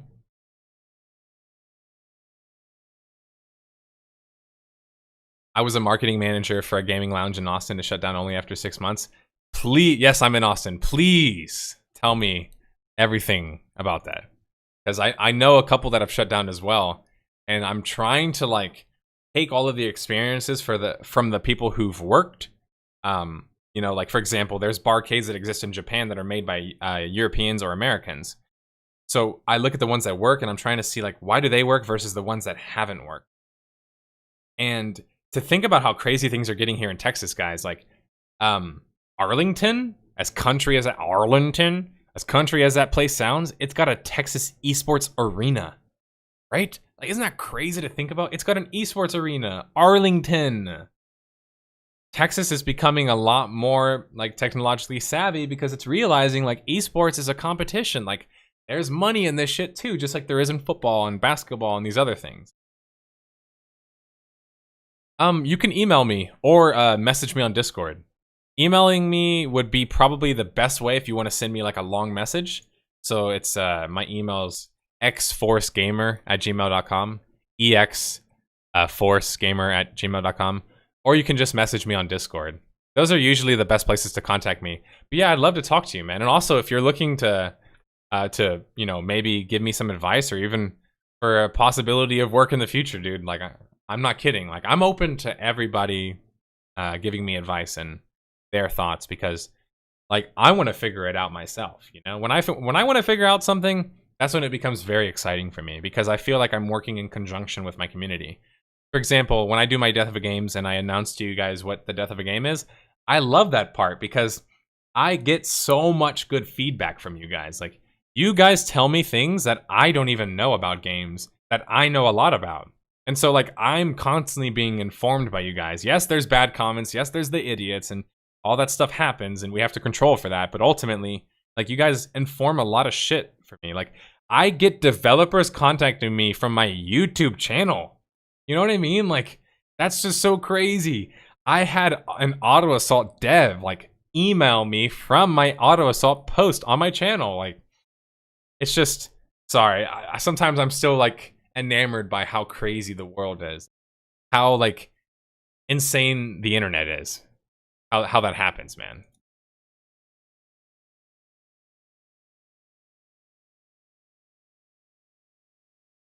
Yeah, VMs with central server could work well. Problem with that would be a big bottleneck. Individual hardware is likely going to be cheaper in the long run. Yeah, so how I'm planning on fixing that card is I want to have a sponsor. So the idea, and I haven't said this part yet, but I'll tell you guys since you stayed here long enough with me watching me, which I really appreciate that. What we figured out is with my two friends here, one of them works in like he's really early like learning like production and sound and stuff like that. Like he works in music. So he wants to learn how to be a sound engineer. And I told him, I was like, you can basically do that work for me. My cousin, he has access to a camera, a really good camera. And so I basically just told them both, I was like, hey, there's an event in December. It's PAX Prime, or sorry, PAX Unplugged. I went to it last year. We can do that as a next event. We can go shoot that and figure it out. Like, it's going to be early stages. But the idea is that we want to do every major convention because we want to get like boots on the ground. We want to get more brand recognition, more notoriety. We want to get face-to-face with developers, face-to-face with vendors, most importantly, in this case, because I want to eventually find a pre-built PC sponsor or a sponsor of that nature, right? Like a custom PC built sponsor, something of that nature, because my goal has always been to, when I do end up opening a place like this, I want to be able to be like, hey, I'm sponsored by X company. Here's like 8 towers that they sent me. You know what I'm saying? Like, that's way better than fucking like, I don't know. AMD is on a roll lately, unless you want to go to something like Dell or HP for pre-builds. But I'm allergic to those, and I'd rather fly over and build 50 The PC Gaming Cafe has all of its PC rigs sponsored by big electronic sellers. That's exactly what we're trying to go for. That's exactly what we would try and go for. We would try and make it to where like the majority of our overhead and cost initially and product and things like that and like would be taken care of, right? You wouldn't incur you wouldn't have to spend like $50,000 on computers at one time, then like another $50,000 on arcade, then like all like it's just obviously it's too unrealistic. So yeah, that's like the kind of idea. They saved a lot of money that way, I bet. I mean, just think about it. If you're talking about $2 grand, 2,500 a machine, dang, shit adds up, dude. And honestly, I think people expect higher quality than that. I mean, Card will probably expect higher quality than that. He'll show up to my place and ask why I have such shit PCs. Get popular in Origin will shower you in PCs like every other YouTuber. I've reached out to some of these guys and I'd love to do a video unboxing and for now, just keep it, of course, about me and my channel. Maybe even have my editor be sent one too as well. And all the content creators that work for me. But eventually, like I said, I want it to be like, hey, come check out our sponsored fucking place, sponsored by BenQ or whoever, you know, like company. We have all of this merchandise and stuff like that, so I would save the money from that, and then of course have people be able to come and play on my machines. Anyway, I don't know. I don't want to talk any more about it because that shit just gets me going. Check out a new spot. It's called Valhalla. The gaming lounge / bar just opened a few weeks ago. I will check it out. I'm gonna write that down right now.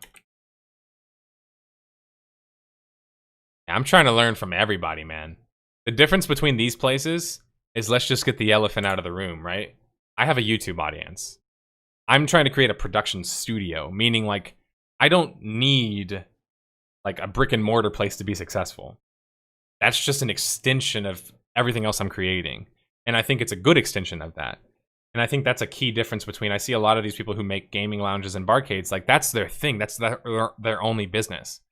Me, my advertisement is my channel. I can just make a video. Like, I can just say like, hey, come to Austin and check it out. Like, I have word of mouth and I reach a lot more people than maybe somebody who has 1,000 followers or something like that. So that's why I'm not in a rush to do it. It's like, shit, if I do this in 2 years, I mean, my audience and community and resources are only going to be better by then. So, you know what I'm saying? Like, I'm not saying to put it off per se, but just more so that I'm trying to take inspiration from everywhere. Really, as much as possible. And I think that I can do it unique, just simply because of my position.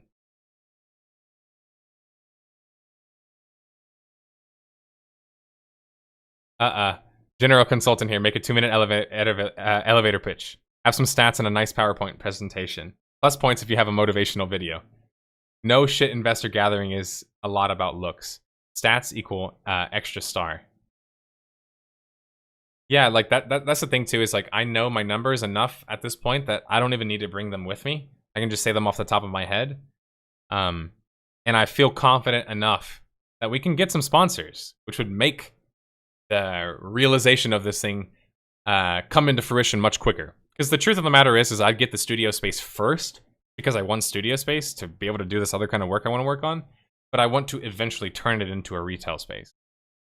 Or at least, you know, a lounge is the idea. But my YouTube channel, I think it should be linked somewhere. nerdSlayer. You could Google it, I guess. as horrible as that sounds.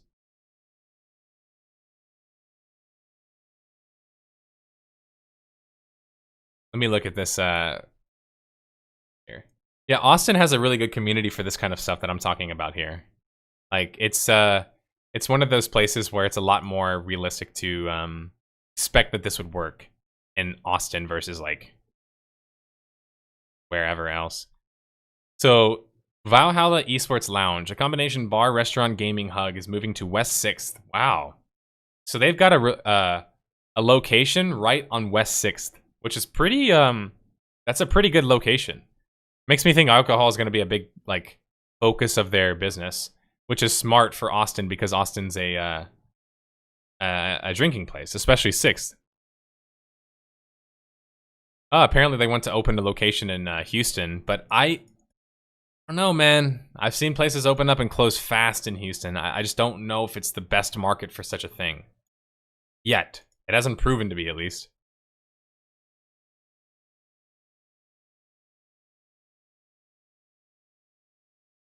I don't know. I think this shit's pretty cool. I'll have to check them out then. I'm open to trying anybody and everybody. I can't wait to go to Korea and go to Japan, though.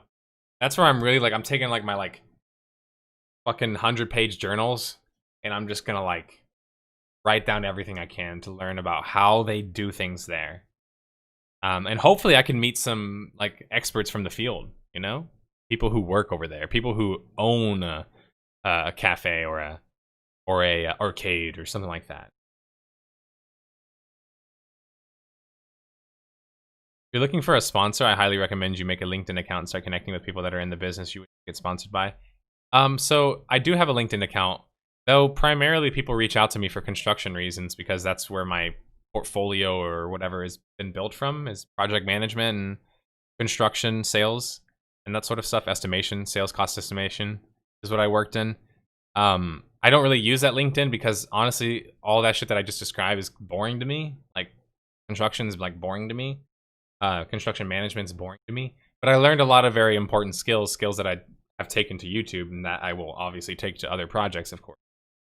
Definitely useful. So I haven't thought about reaching out to connections through LinkedIn, but is that a pretty consistent way of getting a message back compared to just like sending an email?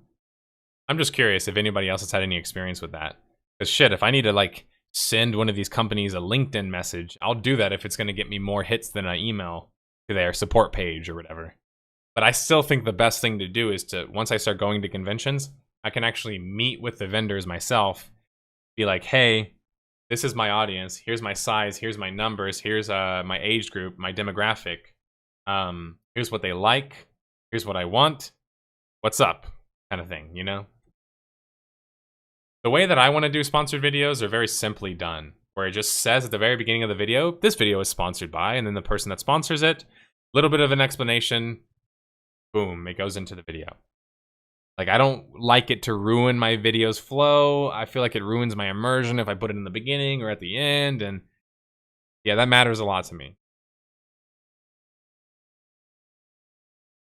But yeah, if anybody is watching right now is in Austin and you'd like to potentially work with a YouTuber, you've got some sort of skill you think you could help me with. You can make a website, you can board things, you can edit amazingly, you know how to manage whatever your particular skills are. That goes to anybody, but I just say the people in Austin because you can come talk to me. But that goes to anybody. If y'all ever want to help me out in ways, like, I'm always open to help. Like, that's why my moderation team is a volunteer moderation team. Is like, they're not paid by me. They don't only listen to me. You know, they have their own like governing body amongst themselves, right?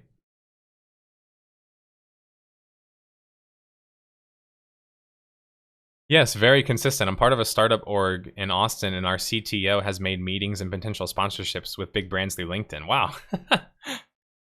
That's crazy, man. See? That shows right there that you don't want to like take shit for granted, you know? You don't want to take shit for granted, because I've always made fun of LinkedIn. And it's so ironic, and I deserve that crow that you're serving me up, telling me that like your CTO is able to like actually reach people on it. And also, I'm a hypocrite. You know, I'm a hypocrite. Why do I even hate LinkedIn? Maybe because it's so phony in ways, but like, I got a job from LinkedIn as well. So, I don't know, maybe I'm just phony. I'm a supervisor in food and do the paperwork stuff. There you go, man. Hey, my dad and cousin work in food service industry. Like, those guys are gonna be people I ask for help, you know? Because like, I don't know if I want to do a restaurant component. I feel like that's just people who combine a restaurant with a bar, lounge, and then also like a game arcade place. It's too many, how do I say it? Not too many eggs in one basket, the opposite. There's eggs in like every basket, you know?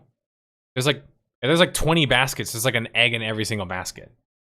To me, you have to focus on something. Like, are you a restaurant and a good restaurant? Are you a good bar? Sorry, who's the guy that The Gold Lion. Have you heard of Vigilante Pub? Or Vigilante Bar, I should say. Gastropub. I'll link this to people who are interested. But I've been to this place, personally, multiple times. This place has good food, and it has a good selection of tabletop games that you can play, and you can play D&D here. The drinks are not too overpriced, and parking is pretty decent. The only reason why I don't go to a place like this more often is this place is located up in the Domain, which is like a 20-minute drive for me. So it's like, that's why location matters a lot, you know? But check this place out. I like this place, and it looks just like this. This is even nicer scale than the place that I would try and accomplish, but you've got table setups. Everybody pays $5 to rent a table. That gives you access to the library of games. So then you can rent whatever games you want. And the way that the menu works is it's not a typical menu. It's an adventure menu. And I thought that this was really a cool idea. Check this out.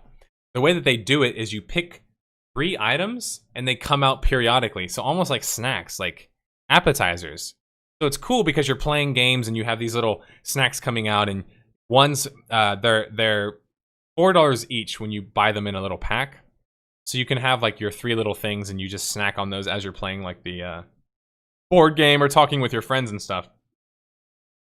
So places like this exist, and they do work. As far as I could tell, ironically actually, Vigilante Pub was actually kickstarted. So I don't know if anybody here is aware of that, but let me see if I can find the information about that. Let's see.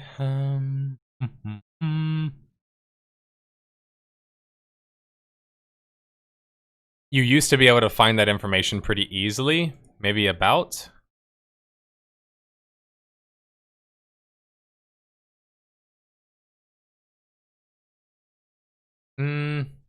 Pretty young. I'm like pretty young team. Like if you look at the people who own the bar, they're pretty young.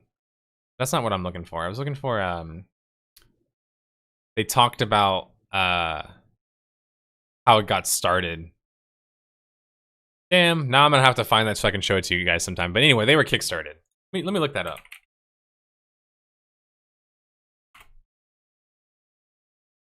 All right.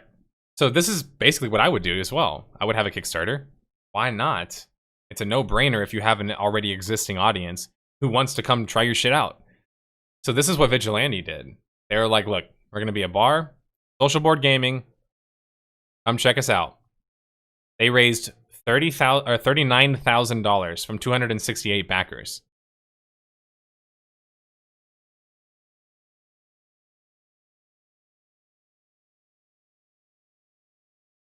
My wife is big on food industry, and working no kitchen bar style is just so much easier and better. And that's the thing is like, because CBD will be, you know, available, or at least like allowed to be smoked at the place, what goes well with things like that, or of course munchy type items, but I don't like low quality items. And when I say low quality items, I mean legit like low quality. I want a high quality item. I want something that doesn't have a bunch of fake ingredients in it. Because just because it has fake ingredients doesn't mean that's the only thing that's going to taste good. The real ingredients things taste good too. I don't know, for some reason it won't load, but this is how they basically did it. They made like a fucking business pitch out of this, man. Like, check this out. This is a full like ad, essentially. Here's like the menu we're trying to design. We've got this game library. Here's some ideas we have. Here's like literally how it looks. And by the way, this is how it looks. You walk in and it does largely look actually no, it looks exactly like this, I should say, because I've been there.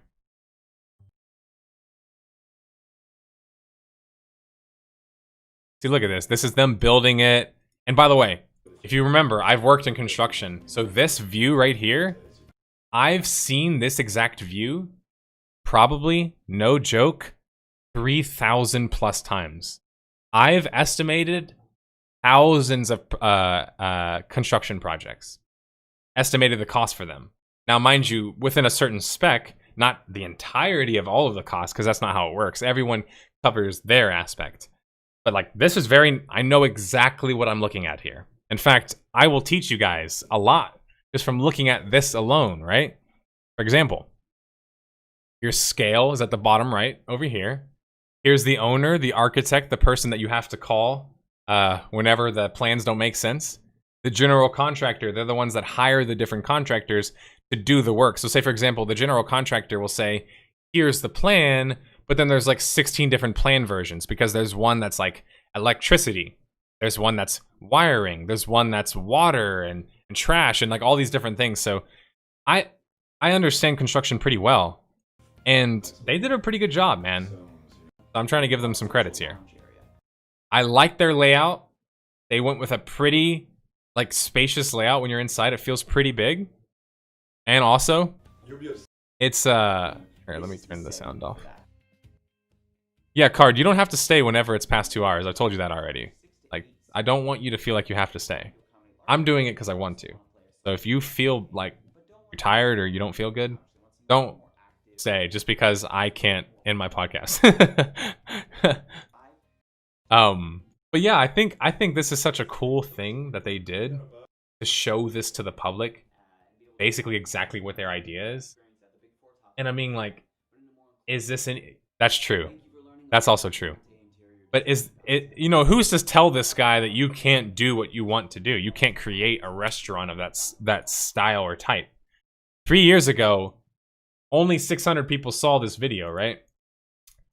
Not a whole lot of people even saw that video. And yet, they were able to raise $40,000 and get all of this shit done. I only say all of that to say that if we actually work together and if we build a community, they will come, right? If we build it, will come. This is just so fucking cool, right? That this happened in my city that I'm in right now, man. It just shows you how possible this shit is.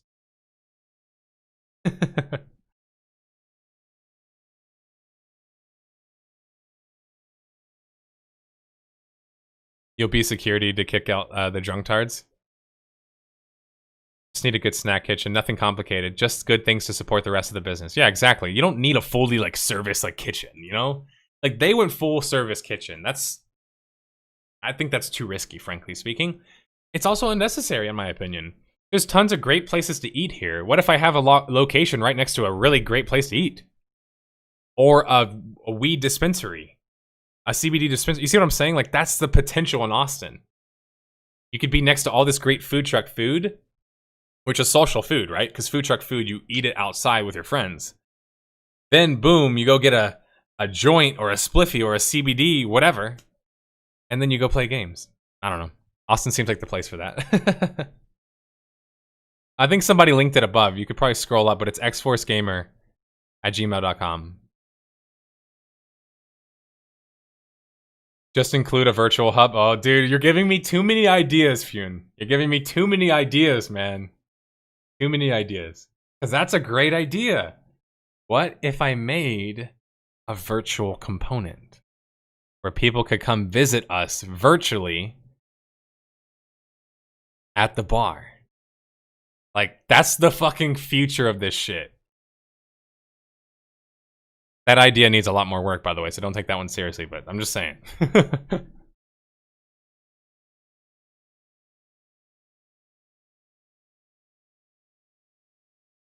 A full service kitchen adds a whole new layer of stuff you need, yeah? Like prep, like chefs, cooks, time, sensitive things, because you have to like finish things on time, right? Yeah, screw that. Just get a nice host and boom, and yeah, that's true. You don't really need like a waiter, you just need like one person to host, you know? Walk around and figure things out. But alright, I'm actually pretty damn hungry, so I'm gonna use this opportunity to go eat some food after we've been talking about these nice well, so that's the cool thing, Fune, is I will be hosting the majority of the time. Here's the coolest thing about the whole thing that I didn't tell you guys about yet. I'm going to be working there. Like, I want to design an actual place where I can have my podcast and have my recording booth and stream. Like, meaning, like, I want to literally work at the or like at the lounge, if you will, not the restaurant. I want to literally work there. And there's multiple reasons for that. One, I'm tired of working at home. Two, I'm tired of not being around other people when I work, because like that helps me be inspired. Three, it allows me to do it live, right? And people could actually come see me, come visit me, and I'm there. It's not one of those things where it's like, oh, go visit X basketball player's restaurant. And you show up and he's not there. You're like, man, this guy's not even here. Like, why do they even call it his restaurant? It's like loosely like his name, you know, and like based on something in his name. I will actually like be there, living and like breathing it. So I think that that's a cool aspect about it too. And anyway, I'm sweating, dude. I'm sweating and I'm hungry. So I'll see you guys later. I'm glad you listened to my long ass pitch, my long-winded rant about the future that I want to create. In the center, there'll be a glass dome where nerdSlayer will have this throne and audio equipment. That's hilarious. You can just like look in on me and shit. Like, no, that'd be distracting for me. I get distracted as well, man. Like, I want to have a co-op workspace because you can really like create way better ideas when you can talk back and forth with other people. And I'm an extrovert, so like, I can't really talk to myself as effectively as I can talk to other people. And when I talk, I come up with more ideas. That makes sense? Thank you for going on a tangent on Chronicles of Elyria. For me, that was a huge tangent that was started by Chronicles of Elyria. Good job, dude. I always give you guys credit for making me rant. I don't get mad. I get surprised. Card might get mad. Nah, Card loves it too. What's your schedule looking like this Saturday? As far as I can tell, nothing is jumping out to me that I have planned yet. We might end up doing something earlier in the day in WoW, guild-wise, because we're trying to kind of have like a guild event each week. But other than that, that'll just run like 2-3 hours as it did last time. We had a lot of fun, by the way, guys, so come join us if you want to. Come join us, play Classic WoW, or play Archeage Unchained. If you'd like to play either of those games, come join the Discord. I'm sure you'll find people who are willing to play with you. We already have a guild set up. It's got members in it. We have people who are level 60 already. And we do weekly events. We always do dungeon runs daily. Basically, if you want a classic WoW experience with a guild, there's no reason you shouldn't come join the RP/PvP server and join our guild. I'm biased, but I think we do a really good job of covering all the bases in that respect. If you haven't tried out Archeage and you're not sure if you want to buy it yet, don't pull the trigger yet. You can wait until the last week of this month. I'm going to be streaming it. I'm going to be making a video about it. Let me inform your decision making before you make that purchase. At least that's what I'm trying to do with you guys. I'm trying to inform your decision making.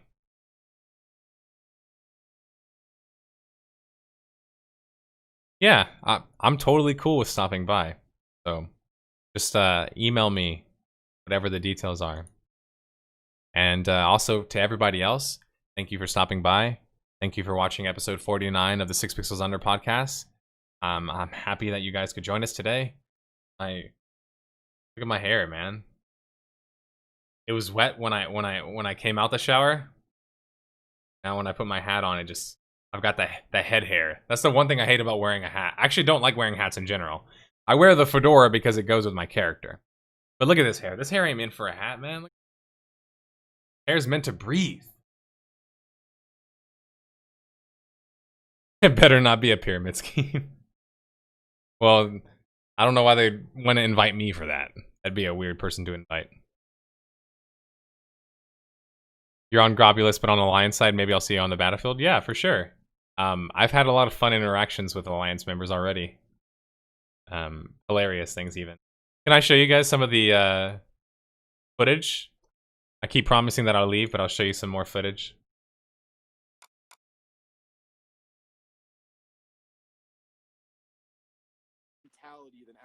All right, so let me see. Which clip is this?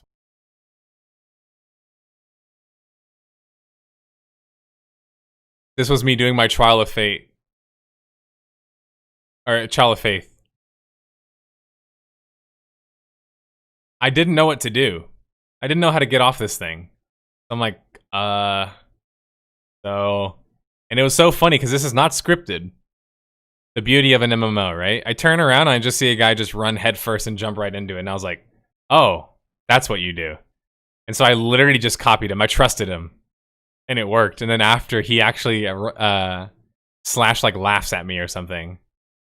You can't see it because it leveled up, but he like slash reacted to me. Let me see if I can show you guys any other funny clips. Oh, here was us attacking Red Ridge. The WoW get attacking Red Ridge. This is me playing without my, sorry, I know I'm being a show-off. I'm playing without my UI. Because I memorized all my abilities. As you should if you're going to be a good MMO player. Got me. I'm gonna run. Sorry, that was people talking from the game.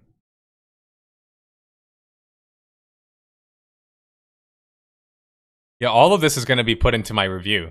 That's the beauty of it. I have a place for all of this footage. That's why I've been recording so much footage. To make more videos out of it, but also just to show off, you know, the fun that we're having. This was us just like steamrolling their graveyard. Let me go further, because there's like some funnier parts. Look at this part. We decided to come up with the idea of like, all right, why don't we just walk across the water with water walking as a shaman?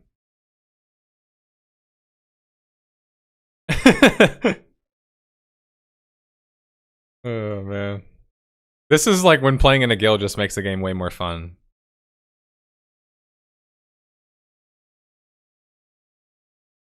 We wanted to do a screenshot, and then we did a view of this way too, and then we started walking towards Red Ridge, and the hilarious thing is you can see the players moving around. Look, players are attacking us. We're literally falling in the water because we're getting knocked out of the effects, but we could actually like literally see the players around us the whole time. Like there's a guy fishing up here, there's two guys fishing up there, and nobody's even reacting because they're so used to the game being safe. That's why I love that we did this, because like every now and then, you know, because honor system isn't in the game yet, people don't care about PvPing. So at this point, it's like, well, if it's gonna matter, we have to make it matter. And by making it matter, we gotta do funny shit like this, which is just attack people at their cities. And we went really deep, like Heavy Hoof, who's our warrior, who's this guy right here. No, we got DC'd, look at this. We were fucking up the server so much we DC'd it. Nah, that's because that script kitty was DDoS in the servers. But this is just some of the footage. I think I haven't had even more. Here's when after the guards just like annihilated all of us. We didn't all die, but a good amount of us died. Then we had to run back, and it's just like... This was so fun.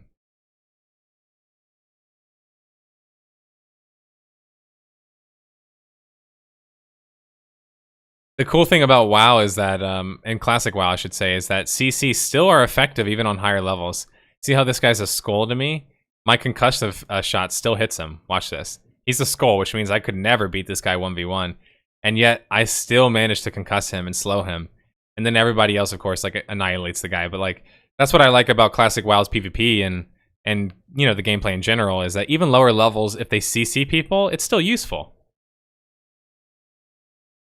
Oh, it happens, dude. It also was earlier in the day, which is going to be earlier. Our events, generally speaking, are going to be earlier on Saturday just because they appeal to both the NA and EU audiences. Anyway, I was just showing you guys some cool little clips from the gameplay we've had so far in WoW, so come join us if you haven't already. I've got nothing else. I'm leaving for real. Goodbye.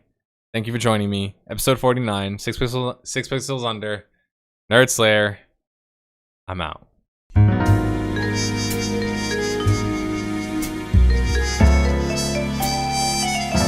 Taking off the fedora.